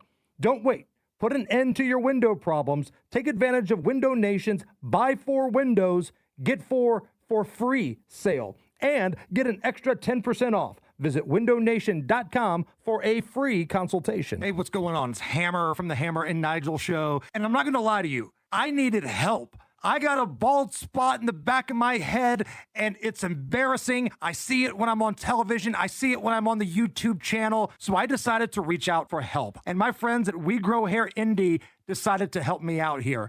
These guys are the absolute best. I was a little leery about it. I could not have a procedure that, 1, hurt, or 2, left me looking like I'd been scalped. But after I talked with Darren and the entire team at We Grow Hair Indie, they told me their state-of-the-art technology, the progress made in hair growth, it's going to be okay. If I can do this, you guys can do this. Contact the team at We Grow Hair Indie, 317-522-2995. That's 522-2995. Get that free evaluation. It's free. You can also go online to WeGrowHairIndie.com. Contact them today and do this with me. WeGrowHairIndie.com. If you owe back taxes, listen carefully to rule number 1. Never go up against the IRS alone. They're cracking down, freezing bank accounts, garnishing paychecks, canceling passports. Even your home or business could be at risk. But here's what they don't tell you. The IRS has powerful tax relief programs that could save you thousands if you qualify. That's why smart people call Optima Tax Relief, America's #1 tax resolution firm. Nobody knows these programs like the experts at Optima. Their team of tax attorneys and licensed professionals have resolved over $2 billion in tax debt for people just like you. The IRS is not stopping, so don't wait and don't take them on alone. For tax help you need, for tax help you can trust, call Optima today for a free consultation. Call 800-598-4799. 800-598-4799. 800-598-4799. Optima Tax Relief. Some restrictions apply. For complete details, please visit OptimaTaxRelief.com. I think about quitting every day. And every day, I buy more cigarettes. I want to quit, but I feel like I have to have them. I know that sounds bad, but I will quit. Someday. Quit Now Indiana offers free help with no judgment. Why wait? Get the help you need. No lectures, no pressure, just free help. Call 1-800-QUIT-NOW today. If Ernest Hemingway was alive today, would he say this to you? Shakespeare, Mark Twain, Edgar Allan Poe, all great writers. And after reading your book, I simply must add you to the list. Wait, you don't have a book yet. So make a free call to Page Publishing. Turn your book idea into publishing gold. 800-215-6818. 800-215-6818. That's 800-215-6818. The Attorney General's Unclaimed Property Division has over $800 million just waiting to be claimed. Text Hammer and Nigel to 46220 or visit indianaunclaimed.gov to claim yours today.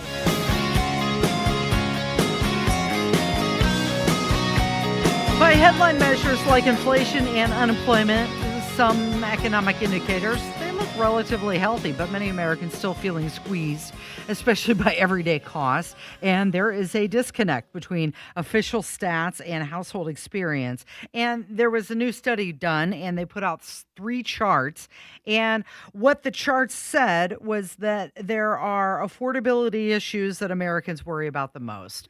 And they divided them up into 3 different categories. One was food prices, the other housing, and finally, healthcare costs. So when it comes to food prices, there are certain foods such as ground beef and coffee, and they have continued to rise even with inflation slowing down. You've got grocery prices that remain a persistent burden for many families. And this is, one of the big problems with Trump's speech last night is, of course, everything's great.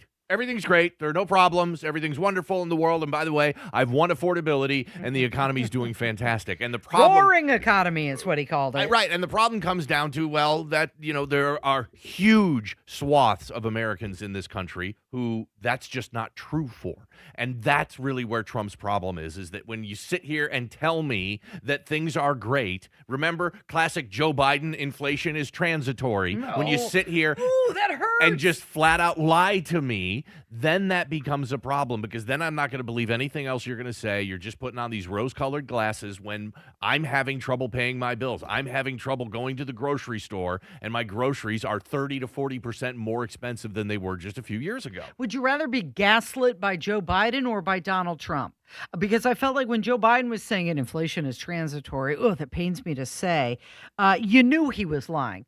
When Donald Trump says, the economy is roaring, he's talking about the stock market. He's not talking about wages and everyday costs. Yeah, that's semantics there. And I disagree with the premise that I have only those 2 choices. They're both absolutely not true. And it's typical politicians trying to give us a line of bull that we know for a fact isn't true. And there are, and again, eventually the Republicans and Trump are going to have to do something about affordability in this country. Eventually that will catch up with them. And it may be as soon as 9 months from now in the midterms.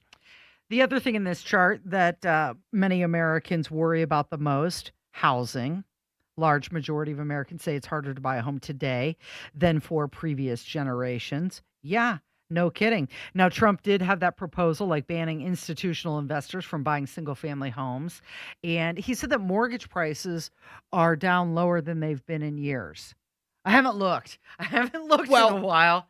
But I think it has gone down. Well, he may mean mortgage rates are down, but there is no price to a mortgage necessarily. There's the price of your mortgage, what your mortgage payment is.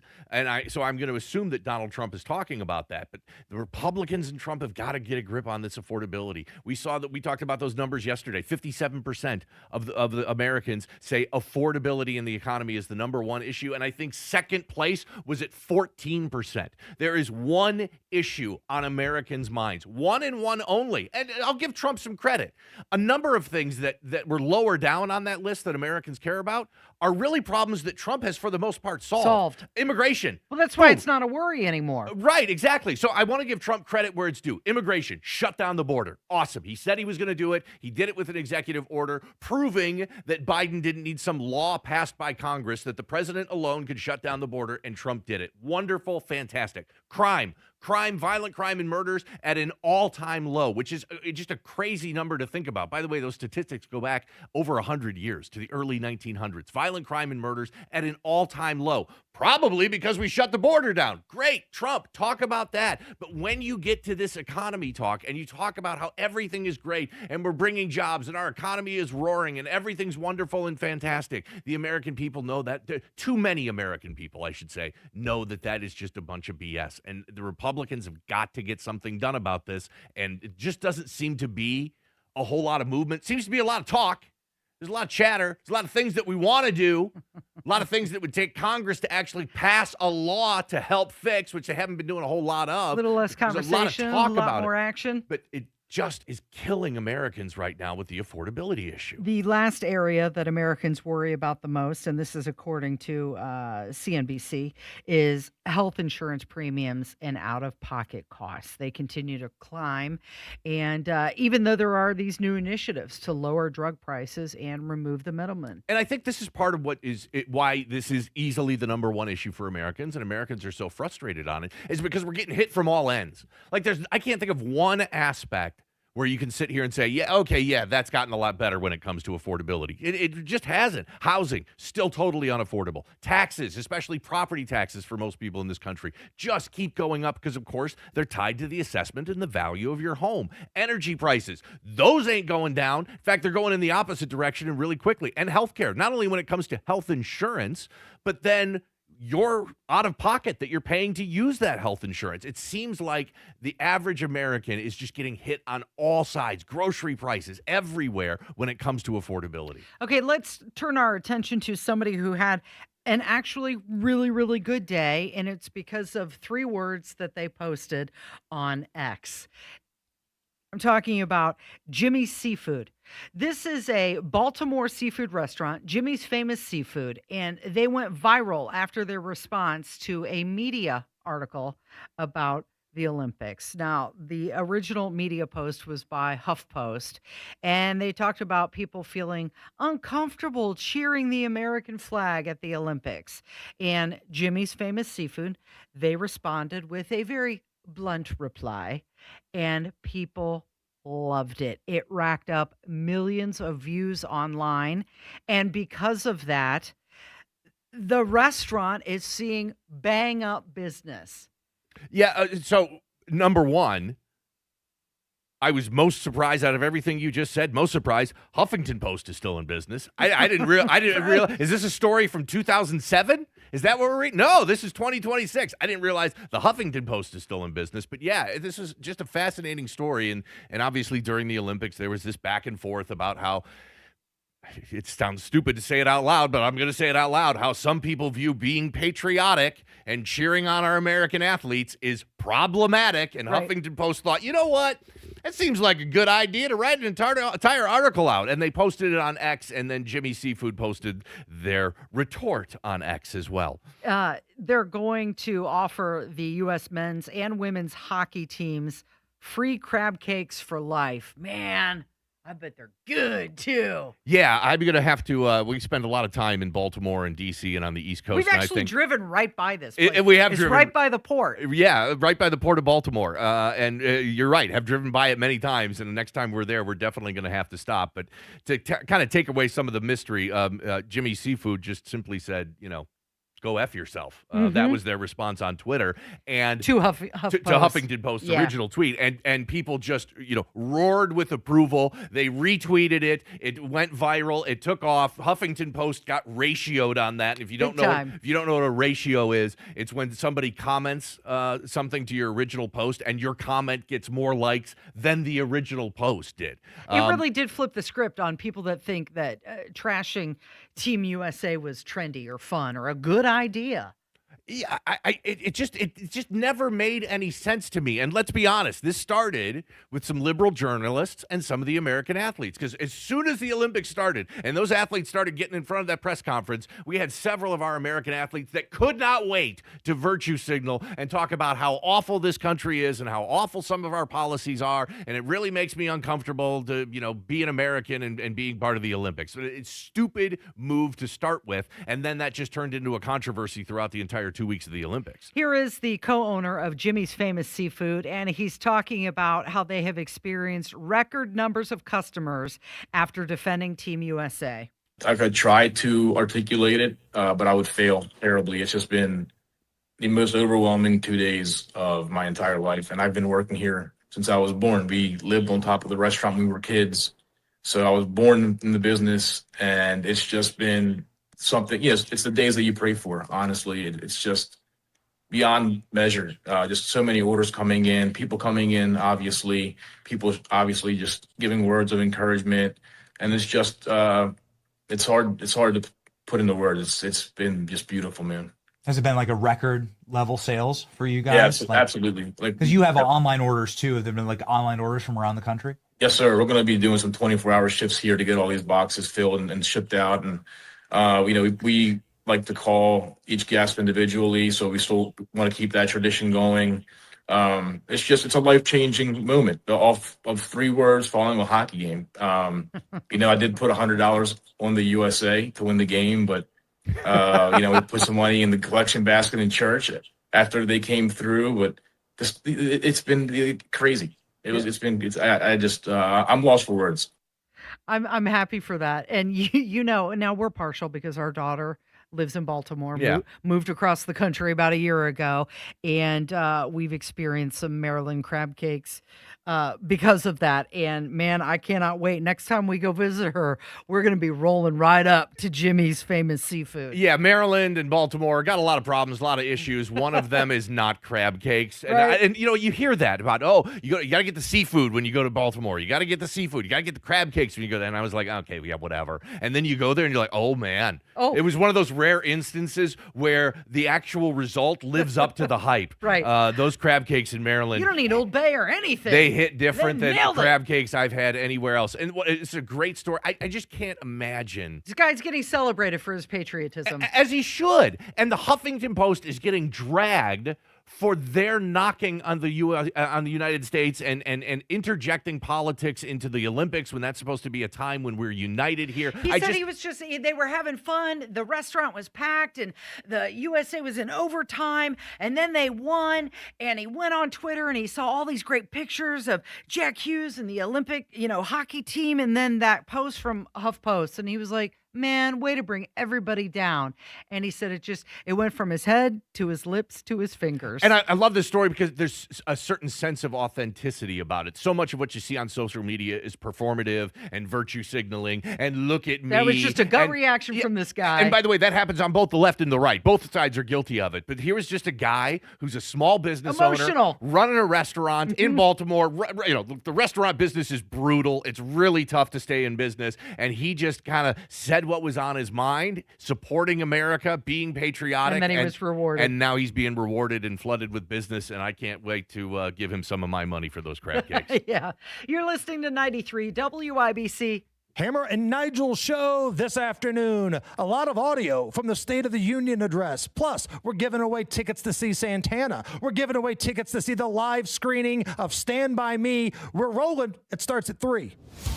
If you thought you missed the big sale at Sullivan's last weekend, good news, you didn't. Because after an incredible response, we're holding over the 20% savings on premium patio furniture for just one more weekend. Hey, Pat Sullivan here. Spring never waits, and neither should you. At Sullivan Hardware and Garden, we have one of the largest selections of patio furniture in the area. Teak, cast aluminum, all-weather wicker, Berlin Gardens poly, built to last, built to be enjoyed. And here's the best part. This isn't furniture you have to wait months for. It's in stock and ready to go when the weather turns. That's why this weekend, we're giving you one more chance to save an extra 20% on all patio furniture. It's the best price of the year. Don't waste a minute of spring. Be ready for the first beautiful day and save big this weekend.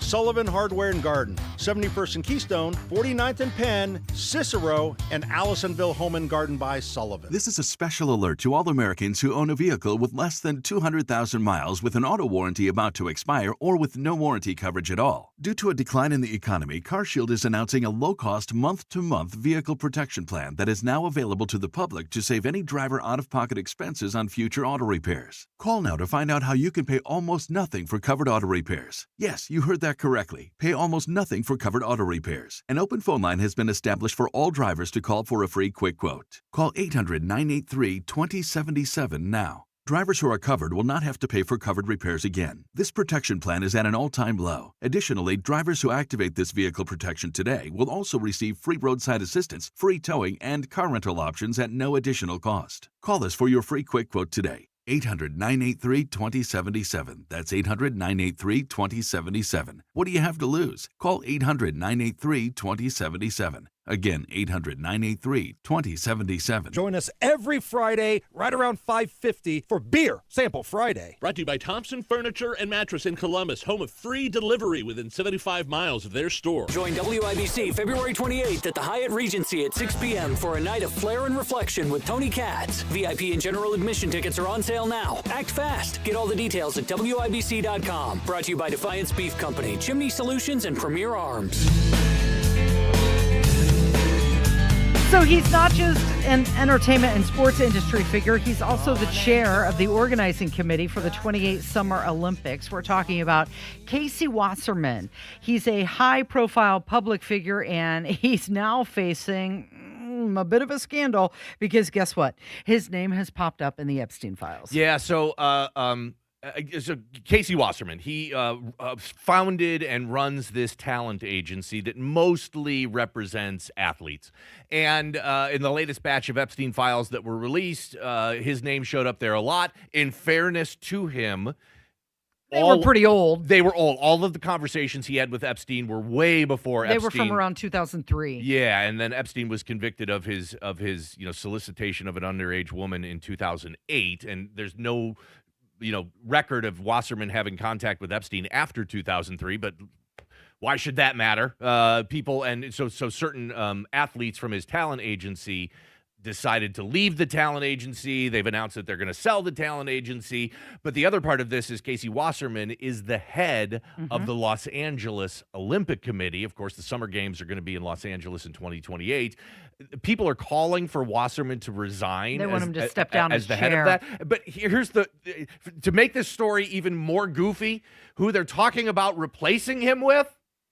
Former Speaker of the House, Kevin McCarthy. Yeah. Because when you want to, all right, sorry, you can't be the head of the LA Olympic Committee anymore. We got to get somebody in here who knows what's going on. I want the guy that only lasted 3 or 4 months as Speaker of the House before they kicked him out. Kevin McCarthy, step right up. Come on in, baby.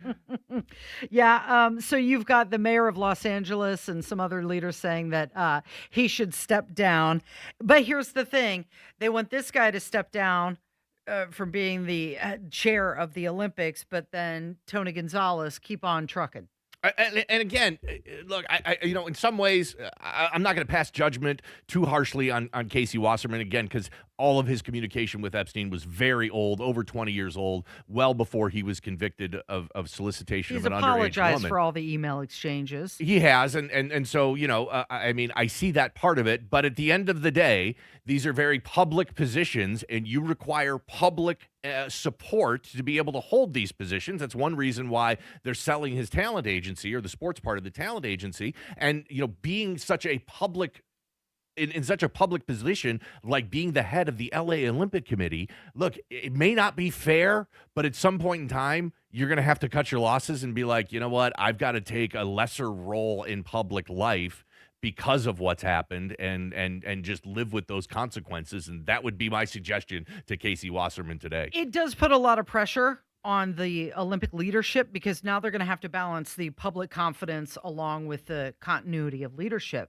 because by all accounts, he's done pretty well as, being head of organizing the Olympics. You had the former deputy FBI director, Dan Bongino, and he was talking about Kash Patel's recent appearance at the Olympics with the U.S. men's hockey team. There was controversy over that. And here's what Dan Bongino had to say about it. I probably did about 10 or 15 meetings about Olympics planning. The left doesn't know this, but the Summer Olympics are coming up in this place called Los Angeles.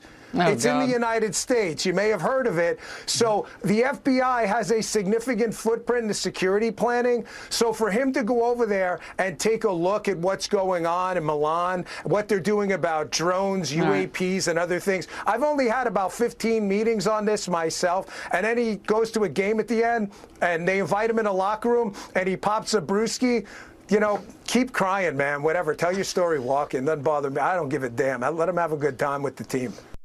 Yeah. They're saying it was a work trip. It's a business trip. But it was a work trip. And I think that a lot of people on the left came out and were like, Kash Patel is, spending the American taxpayers' money to go over Italy and go to the Olympics. Yeah, you know what? The FBI had a massive presence at the Olympics in Milan, not only as kind of advisories and providing security, but also researching, because they're going to be here in 2 years in our country. So, yeah, Kash Patel's trip to the Olympics was absolutely a work trip. Dan Bongino with the best audio of the day. You're listening to 93 WIBC. You know exactly why you need to remodel that kitchen of yours. The space, it's outdated. You can't move around like you used to. It doesn't work like it needs to. You want to entertain and you want to improve your quality of life. This can happen, just not with the kitchen you have. You need to call Booher Remodeling, B-O-O-H-E-R, BooherRemodeling.com. They can take that old kitchen that's deteriorating and broken down and turn it into something that works for you and your family. Their 5-step design process from start to finish, the consultation, the preliminary design, the design development, getting all the documents together, and then getting it done. The best materials, the most skilled craftsmen in Central Indiana. Booher Remodeling will guide you through the entire process, starting with the free initial consultation, and they stand behind their work with a 2-year workmanship guarantee. Create that new kitchen. Design experts can use an existing layout or begin completely from scratch. Talk to Booher Remodeling today. B-O-O-H-E-R. BooherRemodeling.com. That's BooherRemodeling.com. Window Nation, WindowNation.com. Window Nation was recently ranked highest on Forbes' list of best window installation companies, so you can trust Window Nation for high-quality, affordable windows. That's what I did. They were in and out of my house within a day, replaced the whole front of my house with brand new windows, saving a ton on energy bills, keeping the cold air out and the warm air in with Window Nation and WindowNation.com. Schedule your fast and free estimate right now with Window Nation. Go to their website, WindowNation.com. Shop around, find what you like, but take advantage of this deal. Buy 4, get 4 windows for free, and get an extra 10% off. And again, a fast and free estimate is available at WindowNation.com. But to get the deal, you have to tell them Hammer and Nigel sent you. There's one name for every home system: Chapman. Heating, air conditioning, plumbing, drains, electrical, and now proudly serving Bloomington. Remember the man for all seasons, and now more reasons. Chapman. ChapmanHeating.com. Italian subs for your finance team at Chicago. Easy Cater. Burritos for your call center crew in Plano. Easy Cater. Bagels for your sales reps meeting clients in Charlotte. Easy Cater. Hot chicken sandwiches for your third shift warehouse workers in Memphis. Easy Cater. Your teams may be spread out across the country, but you've got one platform to feed them all, whenever and wherever they work, with food they love from favorite restaurants. Easy Cater. Food for the workplace, all in one place. Order now at easycater.com. Do you need furnace or heat pump service? Need to find a local well-trained expert you can trust, like Price Point Comfort Heating and Cooling? We'll find that independent American Standard Air dealer at IndyHomeComfort.com. For a limited time, get 40% off all products. Plus, get an entry door for $187. Because at B Window, we mean business. We mean business. Trust me. Coming up in 2 minutes from the Dugan Air Heating and Cooling Mitsubishi Electric Studios, how Indiana Republicans and Democrats are reacting to President Trump's State of the Union. Multiple law enforcement agencies are in Indy this morning. We'll tell you why. Plus, we're learning more about why the Pacers got a 6-figure fine. You're listening to 93 WIBC, WIBC HD1 Indianapolis. It's 11 o'clock. He's going to lead a war on fraud. I'm Dave Anthony, Fox News. The story of the American economy in so many ways during the Biden administration bill is that the American citizen was ripped off for people who shouldn't be here and by politicians who should have known better. That's Vice President J.D. Vance talking to Fox's Bill Hemmer the morning after President Trump put him in charge. The Department of Justice is going to be investigating and, where possible, throwing fraudsters in prison. Now, the vice president also called Democrats who refused to cheer the State of the Union address cowards, especially after this exchange last night. If you agree with this statement, then stand up and show your support.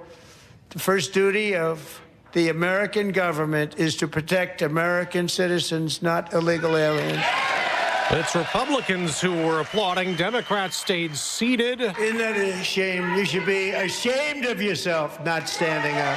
You should be ashamed of yourself. Now you can hear Democrats shouting back. Congresswoman Ilhan Omar yelled, he should be ashamed. Another Democrat shouted he's a liar, but more than 70 Democrats didn't even attend the speech. Senator John Fetterman did clap at times and tells Fox. I think show up. You don't have to clap for everything. You don't have to agree with anything. I think we're in a different place right now. The U.S. has just put new sanctions on Iran, targeting its oil sales and missile production the morning after the president said he won't allow Iran to build a nuclear weapon. And ahead of a new round of U.S. indirect talks tomorrow. Overnight, at least a dozen U.S. F-22 fighter jets landed here in Israel as part of the ongoing military buildup across the region. That's Fox's Trey Yingst in Tel Aviv. He also reports Iran called what the president said in his address big lies. Iran's foreign minister put out a statement overnight saying in part, quote, our fundamental convictions are crystal clear. Iran will under no circumstances ever develop a nuclear weapon. America's listening to Fox News. To all Americans who 93 WIBC Mobile News. On the level, on the go. Saying it was one of his best speeches ever. It's sunny and 44 in the Circle City. We're close to the high of 47. I'm Jarrett Lewis. Here's what's trending at 11:02. President Trump speaking for a record time in his State of the Union address last night. Indiana Republicans like Governor Mike Braun and Senator Jim Banks agree with the president that the state of our union is strong, each praising the president for his border and economic policies. Trump got some big pops when he spoke to those things and when he brought up the SAVE Act. It's very simple. All voters must show voter ID.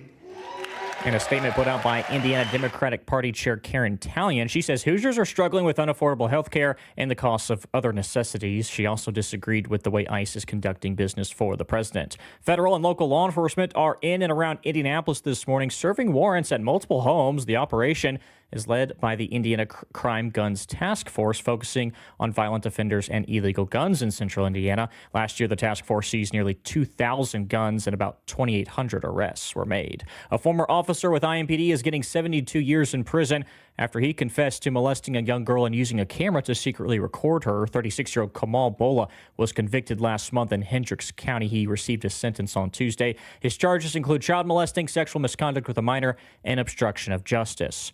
A Greenwood family is sharing a terrifying close call to warn other shoppers after an incident at a local Walmart. Here's Johnette Cruz. A mother tells us her daughter and a friend were sitting in their car around 10:30 p.m. Saturday night when a stranger suddenly opened the door. The quick-thinking teens managed to shut and lock the door as the man retreated to a gray SUV. The family says the man continued to circle the parking lot as the girls ran inside for help. While the family reported the incident to store management, they claim their concerns were met with indifference. They are now urging everyone to keep their doors locked and stay alert in public lots. Johnette Cruz, 93 WIBC Mobile News. On Tuesday, Indiana Pacers coach Rick Carlisle going into more detail of what led to the league fining the team $100,000 for holding out certain players in games before the All-Star break. He told the Fan Morning Show, "This was shocking to me."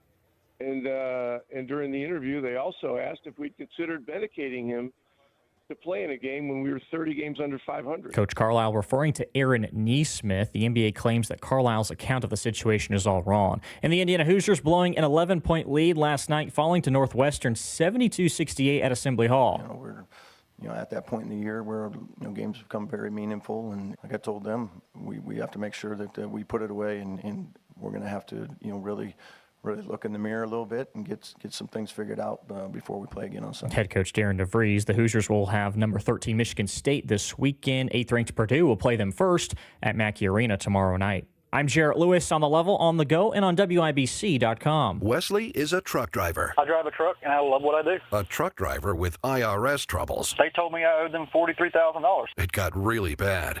Quite a few letters in the mail. They were talking about wage garnishment, coming after my house, my car. Yeah, they don't play around. I seriously thought that I was going to lose everything. One sleepless night, Wesley finally made a call to Optima Tax Relief at 2 a.m. Kind of figured I'd get a machine, but I didn't. I actually got to talk to an actual person in the middle of the night. He found just what he was looking for. Oh, they were great people. You need a team of people that know what they're doing. Optima Tax, they know what they're doing. Optima Tax Relief came through with flying colors. I saved an incredible amount of money. Happy don't even come close. I was absolutely overjoyed. Take Wesley's advice. If you're in any kind of trouble with the IRS, call Optima Tax Relief. Don't trust anybody else. Call Optima for a free consultation. Call 800-598-4799. 800-598-4799. 800-598-4799. Optima Tax Relief. Some restrictions apply. For complete details, please visit OptimaTaxRelief.com.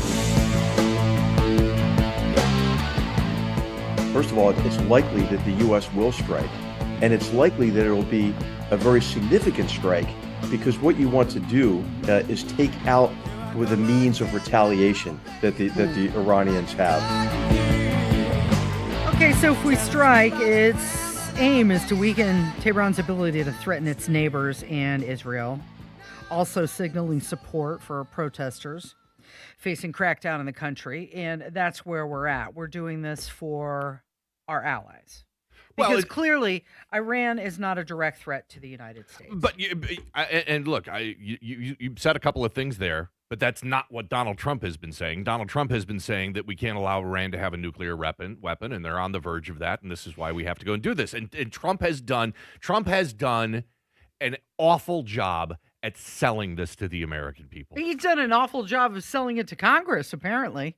But, at the end of the day, he doesn't need to sell it to Congress. He's got the War Powers Act. He can do limited strikes as long as he informs Congress within 48 hours or whatever the specifics of that act are, and he certainly did that in Venezuela and the strikes on Iran last summer. He really needs to sell this to the American people, especially if he wants the Republicans to have a shot at the midterms at the end of this year. He needs to sell this to the American people, and there's just been – and this is odd for Trump, because Trump is a spectacular salesman. He understands messaging. He understands marketing. And usually he's got a good, focused sales pitch. He does not have one on Iran right now. The thing that I question about this, because you said Donald Trump has said that Iran can't have a nuclear weapon. Yeah, that makes sense.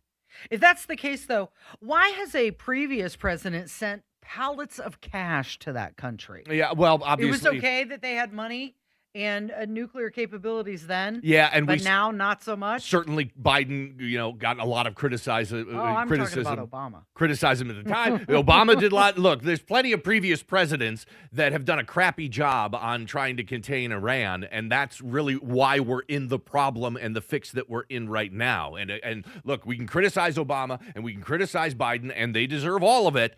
But right now, it's Trump's problem.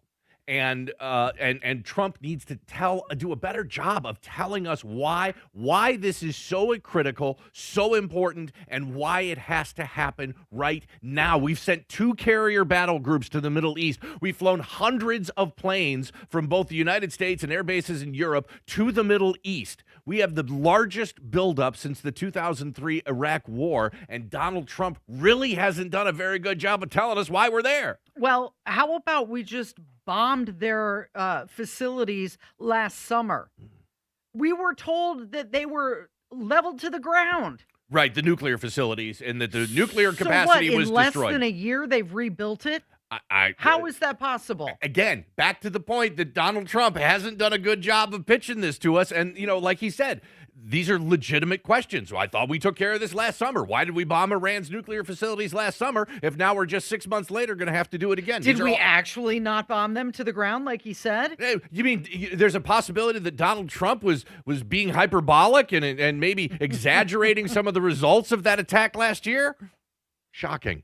So, yeah, Iran, the situation with Iran poses a lot of potential military, diplomatic, also geopolitical risks. Lawmakers, they want detailed intelligence before Congress is asked to support any major decisions like military engagement. Although we're on our way there, we're sending a whole lot of hardware in that region.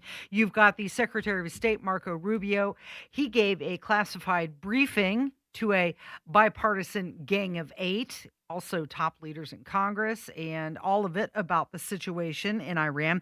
Ted Cruz, he says the United States will most definitely be bombing Iran in the upcoming days.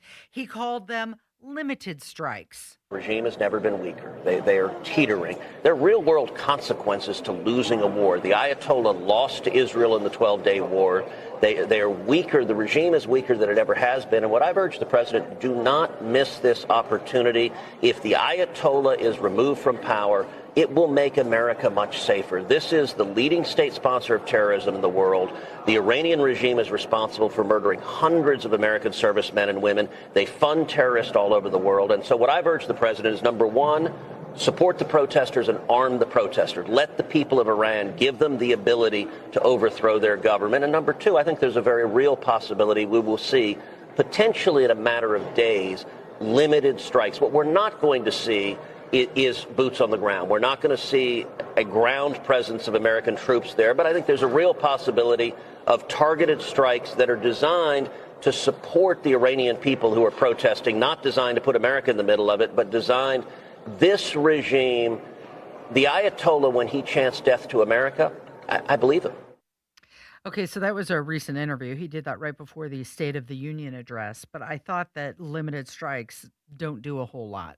I mean, that's what we're often told. However, didn't we do a limited strike on their nuclear facilities just last summer? The one point that I took away from that piece of audio we just heard there from No Senator boots on Ted the ground? Cruz, well, that was one of them. The most, I mean, he came out flatly and talked about regime change. So sorry if I'm not 100% on board when you got a sitting senator talking about regime change in Iran. I kind of got burned on that one pretty bad the last time when it was President Bush and Dick Cheney that were talking about regime change in Iraq and how the Iraqis are going to welcome us with flowers and sweets as our tanks roll into Baghdad. Didn't quite turn out that way. So when you start talking about regime change in a Middle Eastern country, and by the way, Iran is massive. It's the size of Texas. There's nearly 100 million people there. Bit bigger. When you start talking about limited strikes and regime change and no boots on the ground, my antenna, my spidey senses start going off because I'm sitting there thinking, that's great. What did we do? We won the war in Iraq and we lost the peace.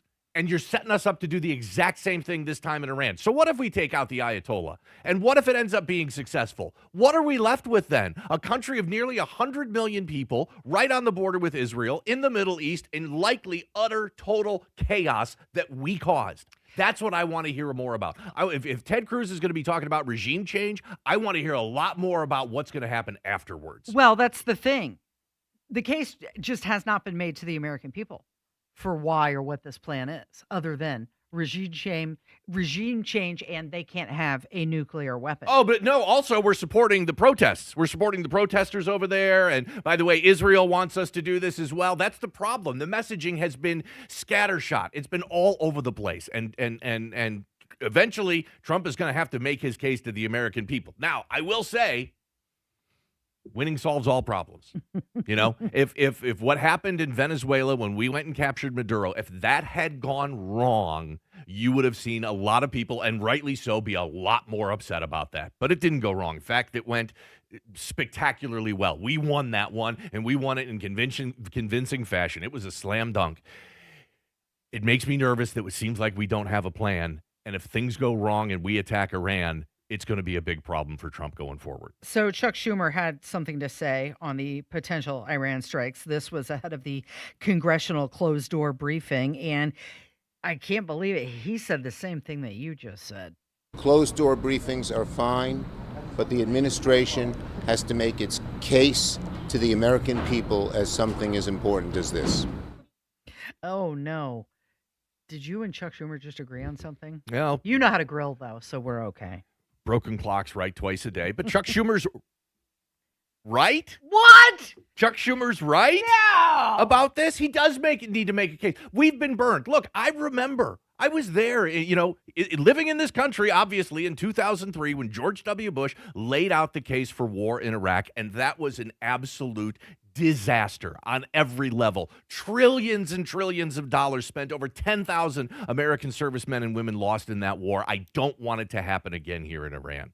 So you've got the White House press secretary, and she was asked if she considers Iran a threat to America.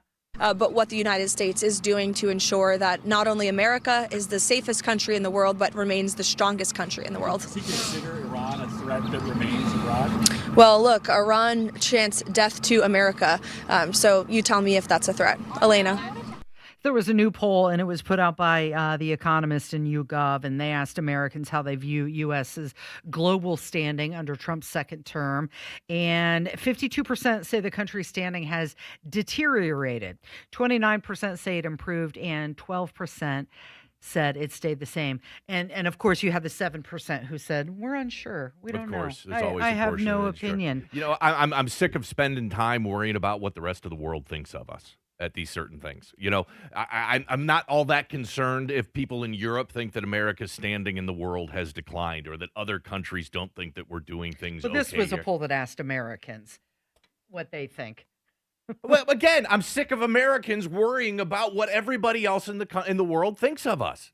It's not something that we should be spending our time worrying about. And look, there's plenty of people that are going to be woe is me, and I hate that everybody hates us. But look, every other country wishes they were the United States. Capitalism is the worst economic system in the world, except for every single other economic system that's ever existed. I am not going to spend my time worrying about what the rest of the world thinks of us. Sure, we've got our problems here, but I guarantee you every other country has a lot worse problems than we do. Okay, well, can you spend your time worrying about if you can do a Marine physical fitness test? I don't have to worry about that because I can give you the answer right now, and that's a hard no. Okay, listen to this guy. All right, so I'm here with Staff Sergeant Amanfo, and today I'm going to try the PFT, the physical fitness test. This sounds pretty hard. There's pull-ups, plank, and a 3-mile run, right? Yes. And we're out in the desert on Camp Pendleton, and I'm going to do it with these guys who are extremely fit. I talked to them a little bit earlier, and most of them can do 30 pull-ups, and they have some amazing running times. So what do you think? I think it's going to be fun. Yeah. This Marine is going to be challenged. Yeah, you guys are doing it more like support, I guess, right? Yeah, that's good. All right. So that guy ended up doing it. He did all right. The Marine physical fitness test, what is it? It happens annually to test Marines to make sure their overall physical readiness is good. Seems reasonable. We Yep. need our Marines to be fit. They have 3 main components. They do pull-ups or push-ups. They get to pick. It's your upper body strength. Okay. Crunches or planks. Okay. That's your core strength. And then they have to do a 3-mile run for their aerobic endurance. Yeah, that's where I'd fall off. Mm-hmm. The 3 You want to know how many you have to do? Yeah, of course. Okay, let's see here. I'm going to pull up your age group. Because Wait, my age group? This breaks down male versus female and your age group. So if I was a 50-something Marine. If you, just hypothetically, if you were 50-something. And a Marine. Is that the age group you're going with? That's okay. So this is what Marines who are my age have to do. Oh boy. Are you going with 50 or 50 plus? Your dealer's choice. You choose. Okay. It's going to be a disaster compared to me either way. I don't think it's going to matter. Age group men, 46 years to 50 years old. Minimum of Marine pull-ups, you have to be able to complete 5. The maximum is 19. Okay? Yeah, okay. Push-ups, you got to do more than those. Minimum, you got to do 25. Maximum, 68. Let's see here. Crunches. You have to be able to do 50 crunches. If you're going to do a 3-mile run. This is going to be the worst one. Oh, man. It's not so bad. You got to complete it in 30 minutes. That's just over 7-minute miles. Yeah. Yeah, Well, I haven't been able to do 7-minute miles. See, I didn't know they broke it out by age group. I was sitting over here listening to you talk about this, and I was going. Yeah, but my retort was going to be, oh yeah, but these Marines, they're like 18 to 25-year-old guys. I don't feel so bad about myself. You're thinking about the young enlisted guys. Yeah, exactly. I wasn't thinking about the lifers. Well, even the colonels and the generals, they still have to pass those fitness tests too. So they make it. No, I They understand. made it a little easier I understand for why 'em. they do that, but it completely took away my response to this because I was going to be able to just kind of brush this aside and be like, "Oh, those are young guys in their early 20s. I don't have to worry about that. I don't have to compare myself to that. Oh no, I do have to compare myself to the other 50-year-olds in the Marines." And it's how poor. do you think you do? We should test this afternoon. I think I could do. Let's put you to this test Okay, today. fine. I think I could do. I think I could do 2 pull-ups. A pull-up. I think I could do at least 10 push-ups. The running would be the really hard part. Oh, yeah, that that I can't cardio. do anywhere near 7-minute miles. Brutal. Yeah. No. Yeah, so it's not just for physical fitness, it's for the combat readiness. Also their unit effectiveness. Most of the time they do this as a group, and their standards of discipline and resilience. You're not disciplined. We're going to work on that, okay? Look, in no shape, fashion, or We'll world work on that. am I ever going to compare myself to Marines. Those guys are superheroes, and I am that's right. That's right. You're listening to 93 WIBC. Only a few more days left to get your tickets for the party that starts the year. Trump 1 year and 1 month later. Go to WIBC.com. 3 different kinds of bourbon for you to try. Incredible food. I've got such a great time planned for you with the live music and the red carpet. Honestly, wear something nice and come join the party. The Hyatt Regency, downtown Indianapolis. Get your tickets right now. Go to WIBC.com and join me Saturday, February 28th. We're going to have a great time. I want to see you there. Life's full of unexpected joys, like problems with water. That's why there's Michaelis, a crew of 24/7 experts who are rescue ready, day or night, one phone call, for a gazillion disasters. Over 3 decades of restoring your home or business to better than new condition. Water, storms, fire, and wet basements. Life happens. Michaelis happens to help you through it. Call 844-FIX-INDY. Make it Michaelis. Great Lakes Honda of Fishers is heating things up with red-hot deals during Pay What We Pay invoice pricing going on now. Come into Great Lakes Honda and get invoice pricing without the gimmicks, like a new Honda Odyssey EXL for under $42,000 with a finance special of 3.99% APR for 48 months or 4.99% APR for 60 months. So come in out of the cold for red-hot prices at Great Lakes Honda of Fishers. Tax not included. In-stock new Hondas only. Not combinable with other offers. All fees and first payment due at signing. Offer ends March 31st. See dealer for details. Hey, John, why so glum? I just got let go. The company's downsizing. This is the 3rd time in the last 2 years. I'm done with this. Have you thought about My Computer Career? I've heard they can train you for a career in IT in just a few months, including cybersecurity and the basics of AI. And you don't need prior training or experience. Now that's a recession-resistant career. Wow, thanks. I'll check them out. Go to mycomputercareer.edu and take the free career evaluation. mycomputercareer.edu, an Elite CompTIA certification partner. Financial aid is available to those who qualify, including VA benefits. This is a special alert to all Americans who own a vehicle with less than 200,000 miles with an auto warranty about to expire or with no warranty coverage at all. Due to a decline in the economy, CarShield is announcing a low-cost month-to-month vehicle protection plan that is now available to the public to save any driver out-of-pocket expenses on future auto repairs. Call now to find out how you can pay almost nothing for covered auto repairs. Yes, you heard that correctly. Pay almost nothing for covered auto repairs. An open phone line has been established for all drivers to call for a free quick quote. Call 800-983-2077 now. Drivers who are covered will not have to pay for covered repairs again. This protection plan is at an all-time low. Additionally, drivers who activate this vehicle protection today will also receive free roadside assistance, free towing, and car rental options at no additional cost. Call us for your free quick quote today. 800-983-2077. That's 800-983-2077. What do you have to lose? Call 800-983-2077. Again, 800-983-2077. For a limited time, get 40% off all products. Plus, get an entry door for $187. Because at B-Window, we mean business. We mean business. Trust me.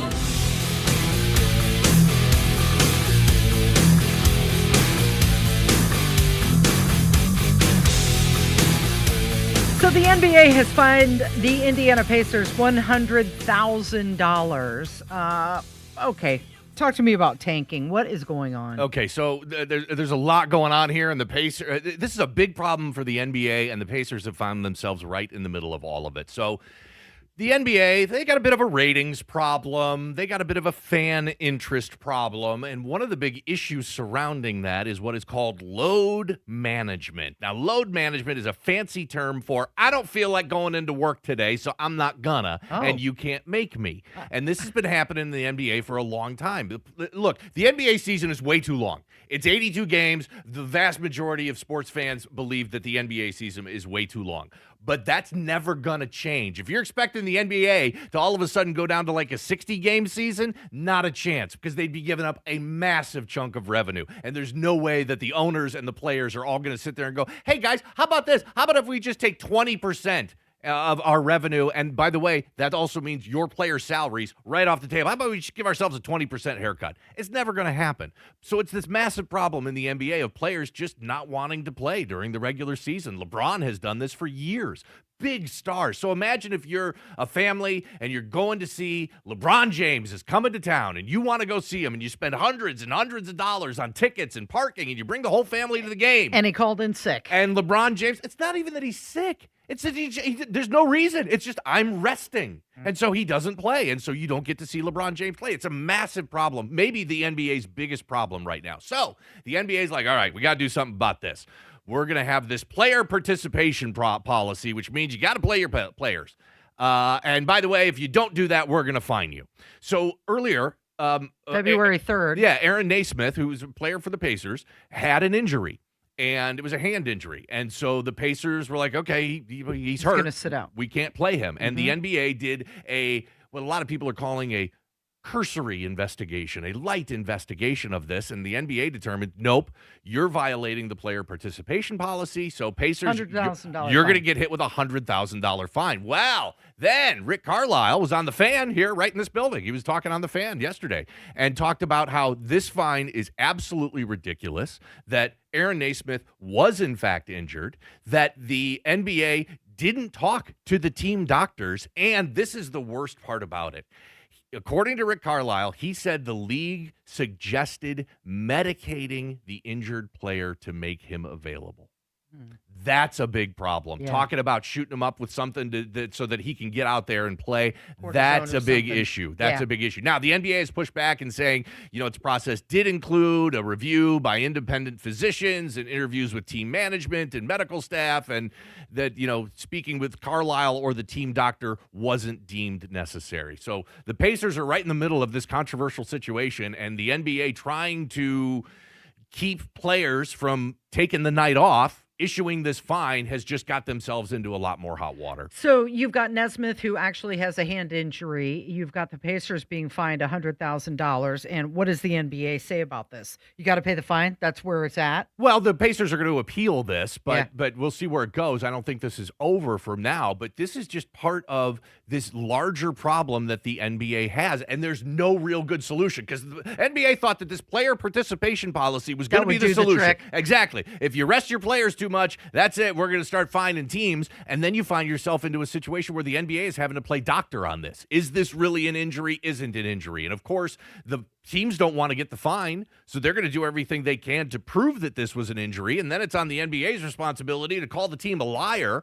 It's really a messy, ugly situation, and the Pacers are right in the middle of all of it. I don't know. It seems a little bit like overreach by the NBA to me, or just bad coaching. Hey, you got these superstars that are making millions and millions of dollars. Quit being a crybaby. Get out there. Yeah, that's but that's the problem. The NBA. So this isn't like football. In football, the most important person on a football field is the head coach. More important than any of the players for the most part. I mean, that's generally accepted. In basketball, the coach is, I don't want to say totally irrelevant, but it's not a big part. Coaching an NBA team, not as critical. Isn't that something they can put in a contract, though, when they, sign these players on? Well, but this was, so the players have a union, and part of the latest CBA was negotiating this player participation policy. So there are negotiations with the players on this, but the problem is coming down to enforcing it. And at the end of the day, none of this has solved the problem that whenever LeBron James wants to take a Wednesday off in February, he's going to take it off, and there ain't nothing you can do about it, NBA. You're listening to 93 WIBC. Good morning. Vascular issues are not a welcome surprise, which is why Community Health Network helps patients prioritize vascular screenings. These simple tests are available for only $33 each, and they help detect early signs of peripheral artery disease, carotid artery disease, strokes, and abdominal aneurysms. Your path to a healthy vascular system starts with knowing your risk. Schedule your vascular screening today at ecommunity.com/vascularscreen. Community Health Network. Exceptional care, simply delivered. Is your home stressing you out? Why not sell it to us? Simple Quarters is a local Christian company that loves to assist people in difficult situations. We will buy any property in any condition. Simple Quarters has helped over 3,000 families sell their homes in Indiana. We have 2 homes that we live in, one here in Indianapolis, one down in the Ohio River. We're both over 80. We want to simplify. We receive a tremendous amount of phone calls on properties we have. A lot of them are very aggravating. You're not going to buy it over the phone, so let's don't kick tires. Come and look, say yay or nay, and then we can both go on down the street. And so James did come. He was there early, waiting on me, which I appreciated. Looked it over, we talked, chatted. James, he did a good job. Did what he said he was going to do. I would recommend it. You can rest at ease when doing business with Simple Quarters because we keep our word. Call Simple Quarters 317-687-HOME. That's 317-687-HOME. Are you worried about your taxes? Okay, so I'm talking to those of you out there that have not filed in a few years with the IRS or state. It's time to get worried, and here's why. The IRS is getting back from their own COVID lockdown, and they're hiring more enforcers, and they're going to come after people that owe taxes. So if you're a 1099 worker, and maybe you just plain forgot to file your taxes, you need to call the professionals right now at the Tax Helpline. They are experts at knowing the tax regulations, and their goal is to help you pay as little as possible. Call right now and get a 100% free tax evaluation. Remember, before the IRS knocks on your door, knock on our door. If you owe $10,000 or more in back taxes, make this free call right now. Call Texas 321 now at 800-808-9443. 800-808-9443. That's 800-808-9443. The Attorney General's Unclaimed Property Division has over $800 million just waiting to be claimed. Text Tony Katz to 46220 or visit indianaunclaimed.gov to claim yours today. 93 WIBC Mobile News. On the level, on the go. Responding to his lengthy speech, I'm Jarrett Lewis. Here's what's trending this hour. Indiana's political leaders reacting to President Trump's State of the Union from Tuesday night. Republicans praised the president's work on the border and the economy, while Democrats blasted him over deportations and health care costs. Meanwhile, Indiana Senator Todd Young is excited about new money accounts for kids. These Trump accounts that I hope you'll start to hear a lot about. You're creating a lot of opportunities for Hoosier children. They're going to grow up and really believe in this system. The accounts are for children born between 2025 and 2028. 10 people are sentenced this week for their roles in a drug operation that stretched across several Indiana cities. A former IMPD officer, Kamal Bola, is going to prison for 72 years on charges relating to child molestation. And the Indiana Sports Corp says they're working to bring the NFL Draft to Indianapolis as early as 2030. The NFL Combine is starting this week at Lucas Oil Stadium. I'm Jarrett Lewis on the level, on the go, and on WIBC.com. The flooded Wabash River swallowed the land for miles, but still they marched toward a fort that would decide the frontier's fate. WIBC celebrates the spirit of 76. Brought to you by the WIBC Daily Newsletter. February 25th, 1779. After a brutal midwinter campaign, George Rogers Clark surrounded Fort Sackville at Vincennes. His men slogged through icy floodwaters, wet, cold, and half-starved. Clark bluffed the British into surrender by staging false attacks and keeping his men firing throughout the night. At dawn, the Union Jack fell. The victory secured the Northwest Territory and pushed the Revolution west. The spirit of 76. History remembered. Freedom celebrated. Have the latest headlines and show content delivered to your inbox daily. Sign up at WIBC.com.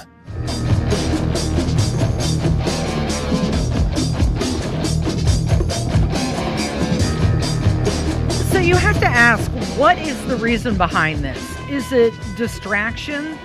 Is that the strategy here? Or is it so that he can prove Barack Obama wrong?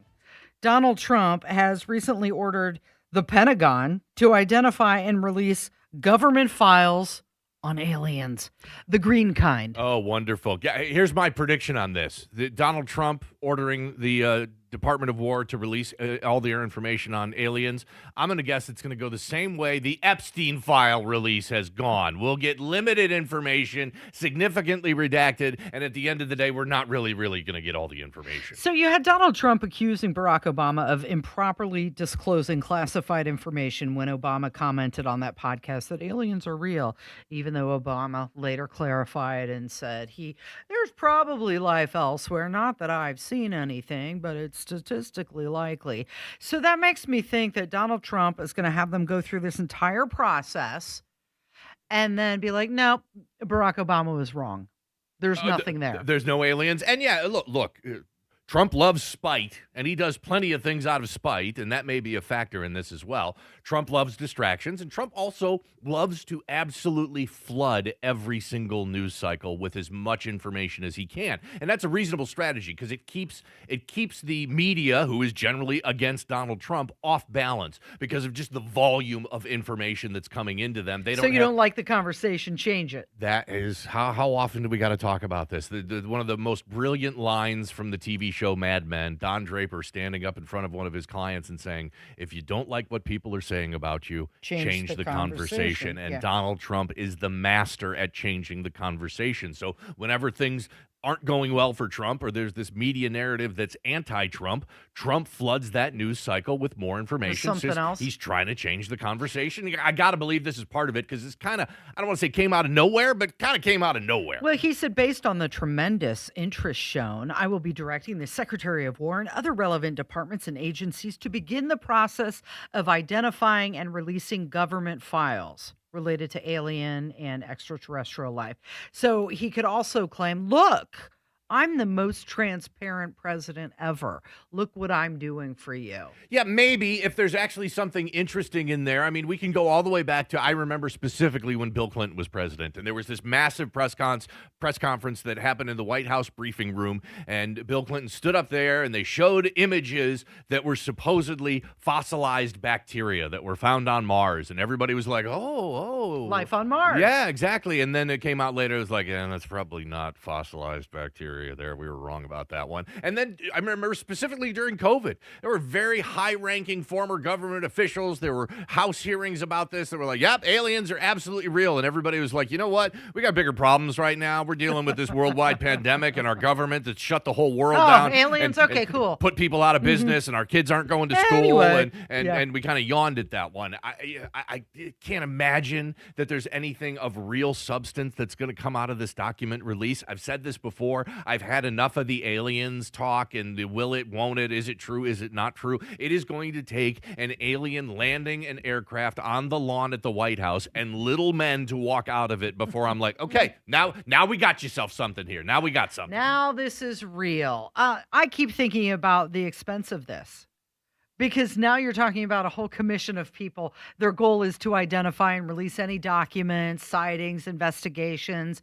And now you got a whole bunch of people that are going to be working on this. Like any politician has ever had a problem in the past with spending your money. They just love to spend your money. I know. Why not spend it on something like aliens. this? Exactly. Okay, so here is the Secretary of War, Pete Hegseth, and these are his first comments on Trump's directive to declassify UAP and alien files. Of course. I mean, we've got our people working on it right now. I don't want to oversell how much time it will take. Right? We're digging in. We're going to be in full compliance with that executive order, eager to provide that for the president. So there'll be more coming on that as far as the process of what we'll do. And what sort of time frame? Do you have any sense for how long this is going to take? I don't have a time frame for you yet, but stand by. I don't have a time frame. This could go on and on and on. Really? You think it'll go on and on? I mean, when has there ever been another government issue with documents and files that certain people want released and others don't, that drags on for years and years? Yes, of course. The Epstein files. I wonder if they're going to do the same thing with the UFO files. Yeah, have a bunch of influencers come to the White House and give them a bunch of binders full of information they could have gotten straight from Google. The alien file. Here it is. And Pam Bondi will sit out there. Actually, it'll be Pete Hegseth standing out there handing out the folder since it's his department. And he'll walk up to the microphone and he'll say, the truth is out there. Right. And everybody will get all up in arms over it. And then they'll open the binder. It's and like it's a blank page. It's like the classic internet meme. I hope you're ready for nothing. Trump himself said he doesn't know whether aliens exist or not, but it's framed to be responding to public curiosity and, again, promoting transparency. So you've got the Secretary of War, Pete Hegseth. Here he is, same interview, although he's talking about space just as a military frontier. Well, I think we have to realize that every domain could potentially be kinetic, to put it in military speak. It could be offensive or defensive. That's not what we want to have to do, but you have to be prepared to defend, and you have to be prepared to be proactive. So we're looking at all options in the domain of space. A lot of things, a lot of capabilities we won't talk about with cameras and microphones. But when I say dominance, it means we're going to maintain our eyes in the sky no matter what. And hopefully it doesn't come to that, but we're going to need to be able to protect our assets. Okay. And then that brings my attention to Space Force, the 6th less talked about branch of the U.S. Armed Forces.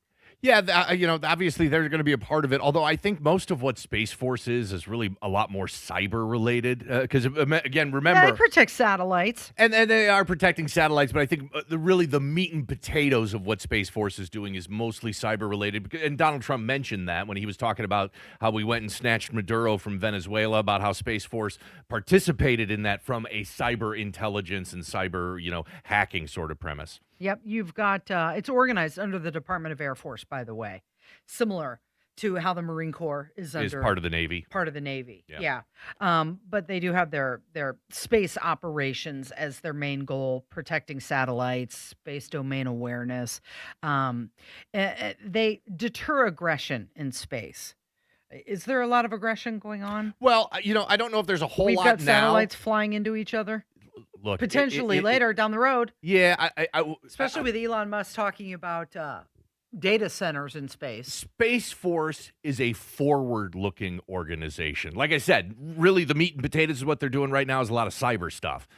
But going forward, you're going to see a lot more. You're going to see battles that take place in space. It's just going to happen, and there's a lot of talk about this. But Russia's got satellites up there, and the U.S. has satellites up there, and China has satellites up there. And if anything goes hot between those three countries, they're going to be looking to take out those satellites in space because they are such a core component of how militaries operate these days. So I think that's really Space Force is set up to be more, okay, we're going to need this in 20 years. We're going to need this more in 30 years, and we better get started with it now. We've got other countries like China and Russia that are developing anti-satellite weapons. So Space Force, they have their own uniform, rank, and culture. They've got their own motto. It's Semper Supra, which means always above.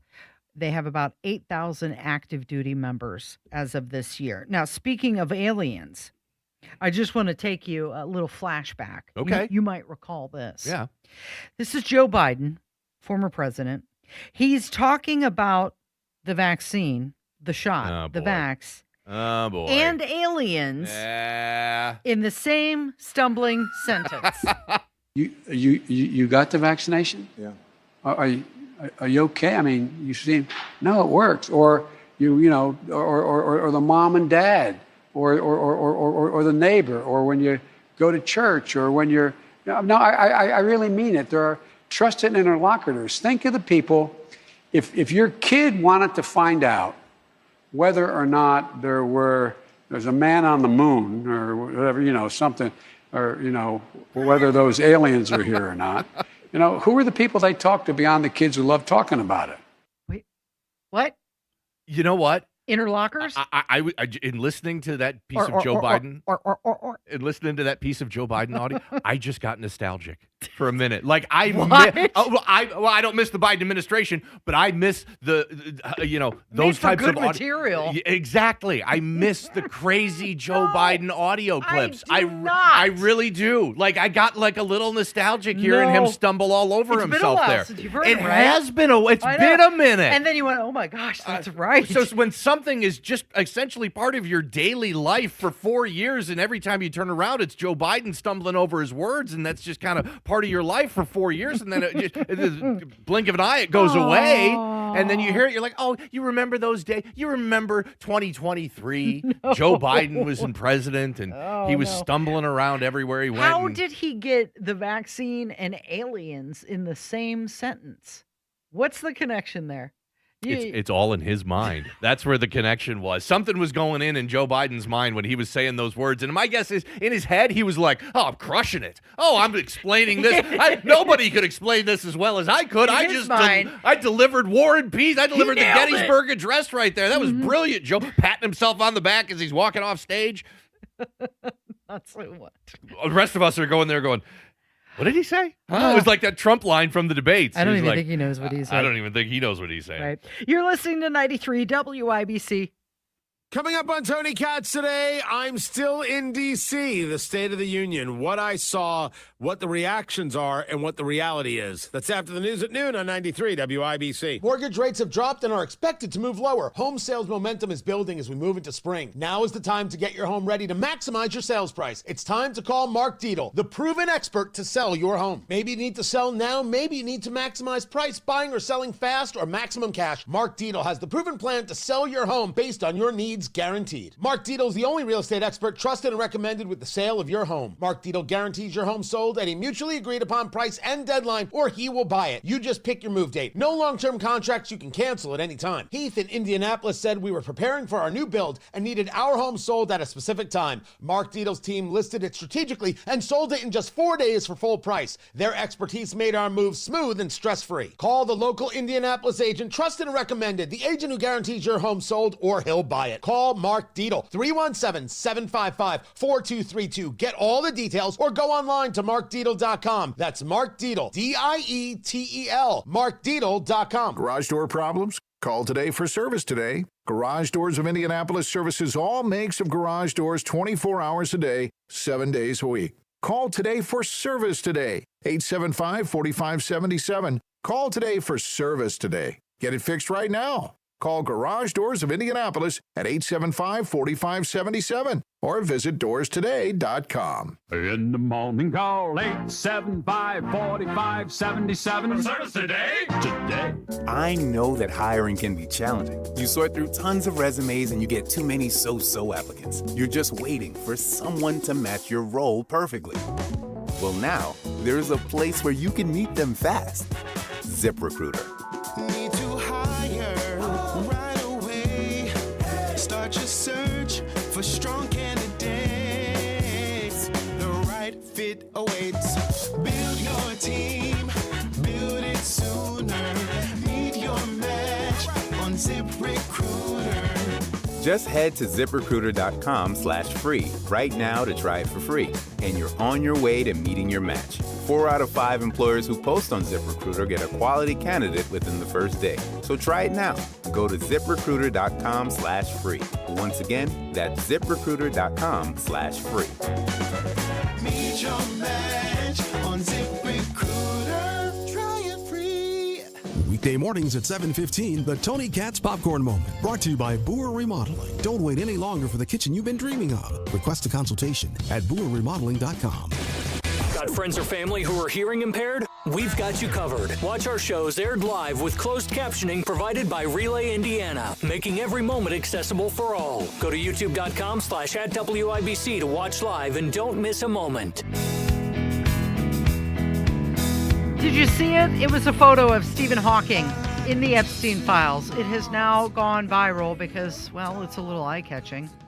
It doesn't mean anything improper happened with him, but he attended a science conference that Epstein funded, and there's a picture of him sitting with 2 women in bikinis holding drinks, flanking both sides of him. Yeah, this a picture of Stephen Hawking with those 2 women wearing next to nothing. He's smiling. He looks extraordinarily happy, and good for him. But again, this just got released yesterday, or somebody with all the millions of Epstein files finally just dug it out yesterday, and it showed up on the internet everywhere. And look, Stephen Hawking passed away, geez, almost 10 years ago now. 2018. And, yeah, so it's been a while on this, but I remember when the initial leaks of Epstein files started coming out years ago, and Stephen Hawking's name kept showing up, and he was on the plane, and he was on the island. His name's like 250 plus times. He was down there a lot. I mean, Stephen Hawking was very involved and did a lot of things with Jeffrey Epstein, and he was in that communication, and it just presents just this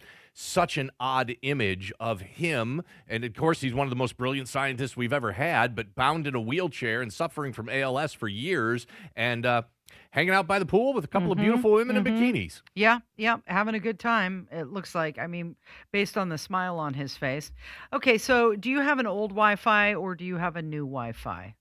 Are you talking about the router? Yep. Yeah, okay. The FBI is warning you that older Wi-Fi routers, especially those that are no longer supported with security updates, they can be cybersecurity risks because hackers can exploit the vulnerabilities and take over the devices. Look, I'm exhausted from trying to keep people from stealing all my digital information. I mean, let's just start with passwords. I mean, everybody's frustrated with passwords because every website now, before you even go to, you got to sign up for an account and you got to get a password, and some of them require, large caps and small caps. Some require, symbols to be part of it, or it's got to be 15 characters long. They all have their different ones. Each of us probably have like a folder somewhere on our phone with all the websites and all the passwords that we've got. That's number one. Yep. People trying to steal my identity, steal my social security number.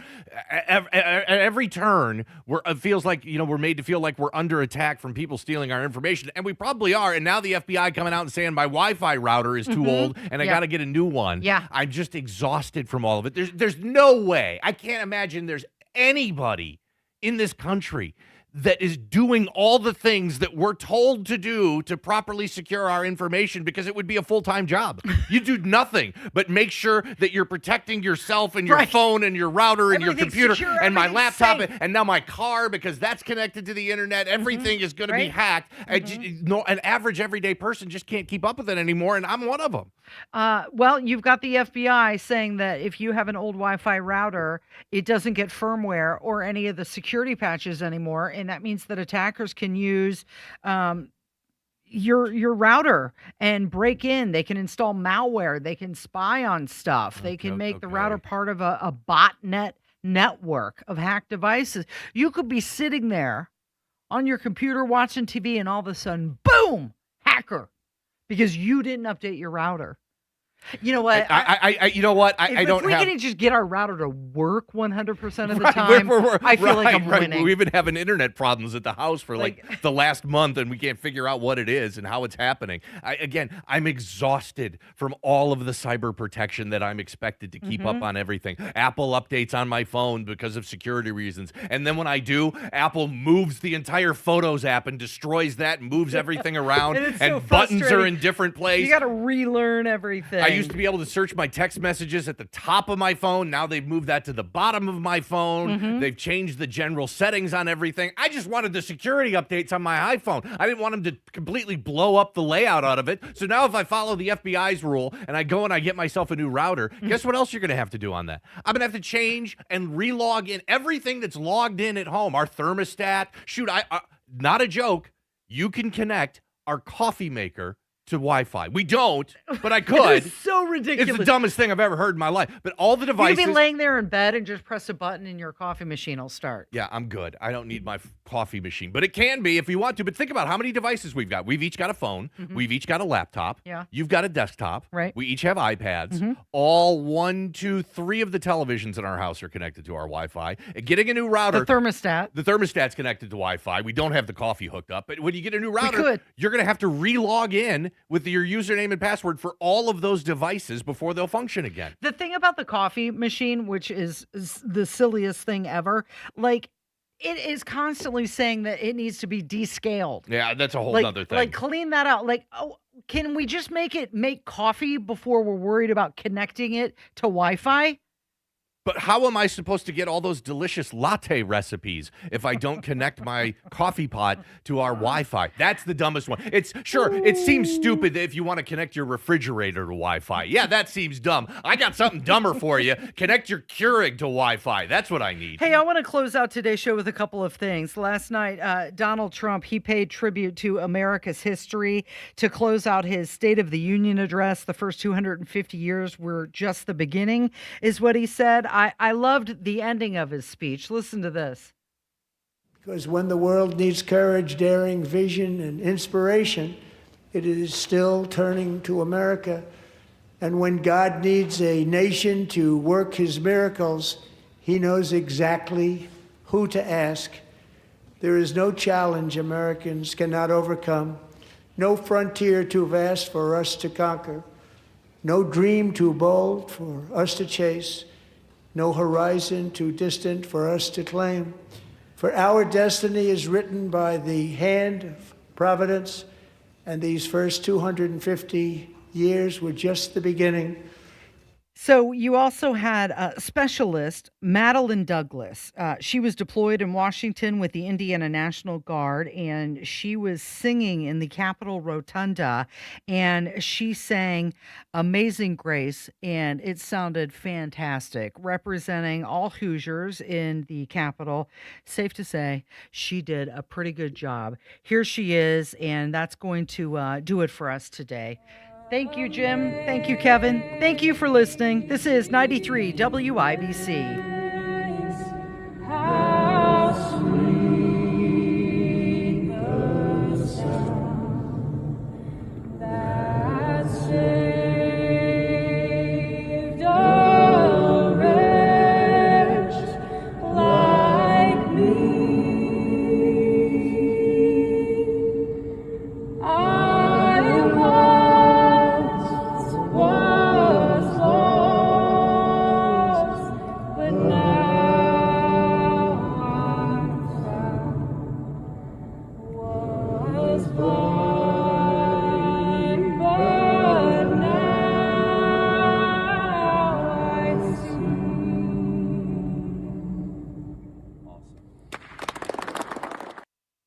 Serving Indiana means being ready for growing energy demands. At Duke Energy, we're adding more power to the grid and working on hundreds of local projects to make your energy more reliable. We've strengthened nearly 20,000 poles, updated more than 270 substations, and prevented hundreds of thousands of outage hours with self-healing grid technology, so your power can come back on faster than ever. That's the smarter energy future Indiana deserves. Paid for by Duke Energy shareholders. It might be time to break up with your old ride. Head into Great Lakes Honda of Fishers and fall in love with a new vehicle. Pella provides window and door replacement with products you can trust. For a limited time, call 833-87-PELLA or visit PellaIndy.com/radio and get 22% off Pella products. Restrictions apply. See site for details. If you owe back taxes, listen carefully to rule number 1. Never go up against the IRS alone. They're cracking down, freezing bank accounts, garnishing paychecks, canceling passports. Even your home or business could be at risk. But here's what they don't tell you. The IRS has powerful tax relief programs that could save you thousands if you qualify. That's why smart people call Optima Tax Relief, America's #1 tax resolution firm. Nobody knows these programs like the experts at Optima. Their team of tax attorneys and licensed professionals have resolved over $2 billion in tax debt for people just like you. The IRS is not stopping, so don't wait and don't take them on alone. For tax help you need, for tax help you can trust.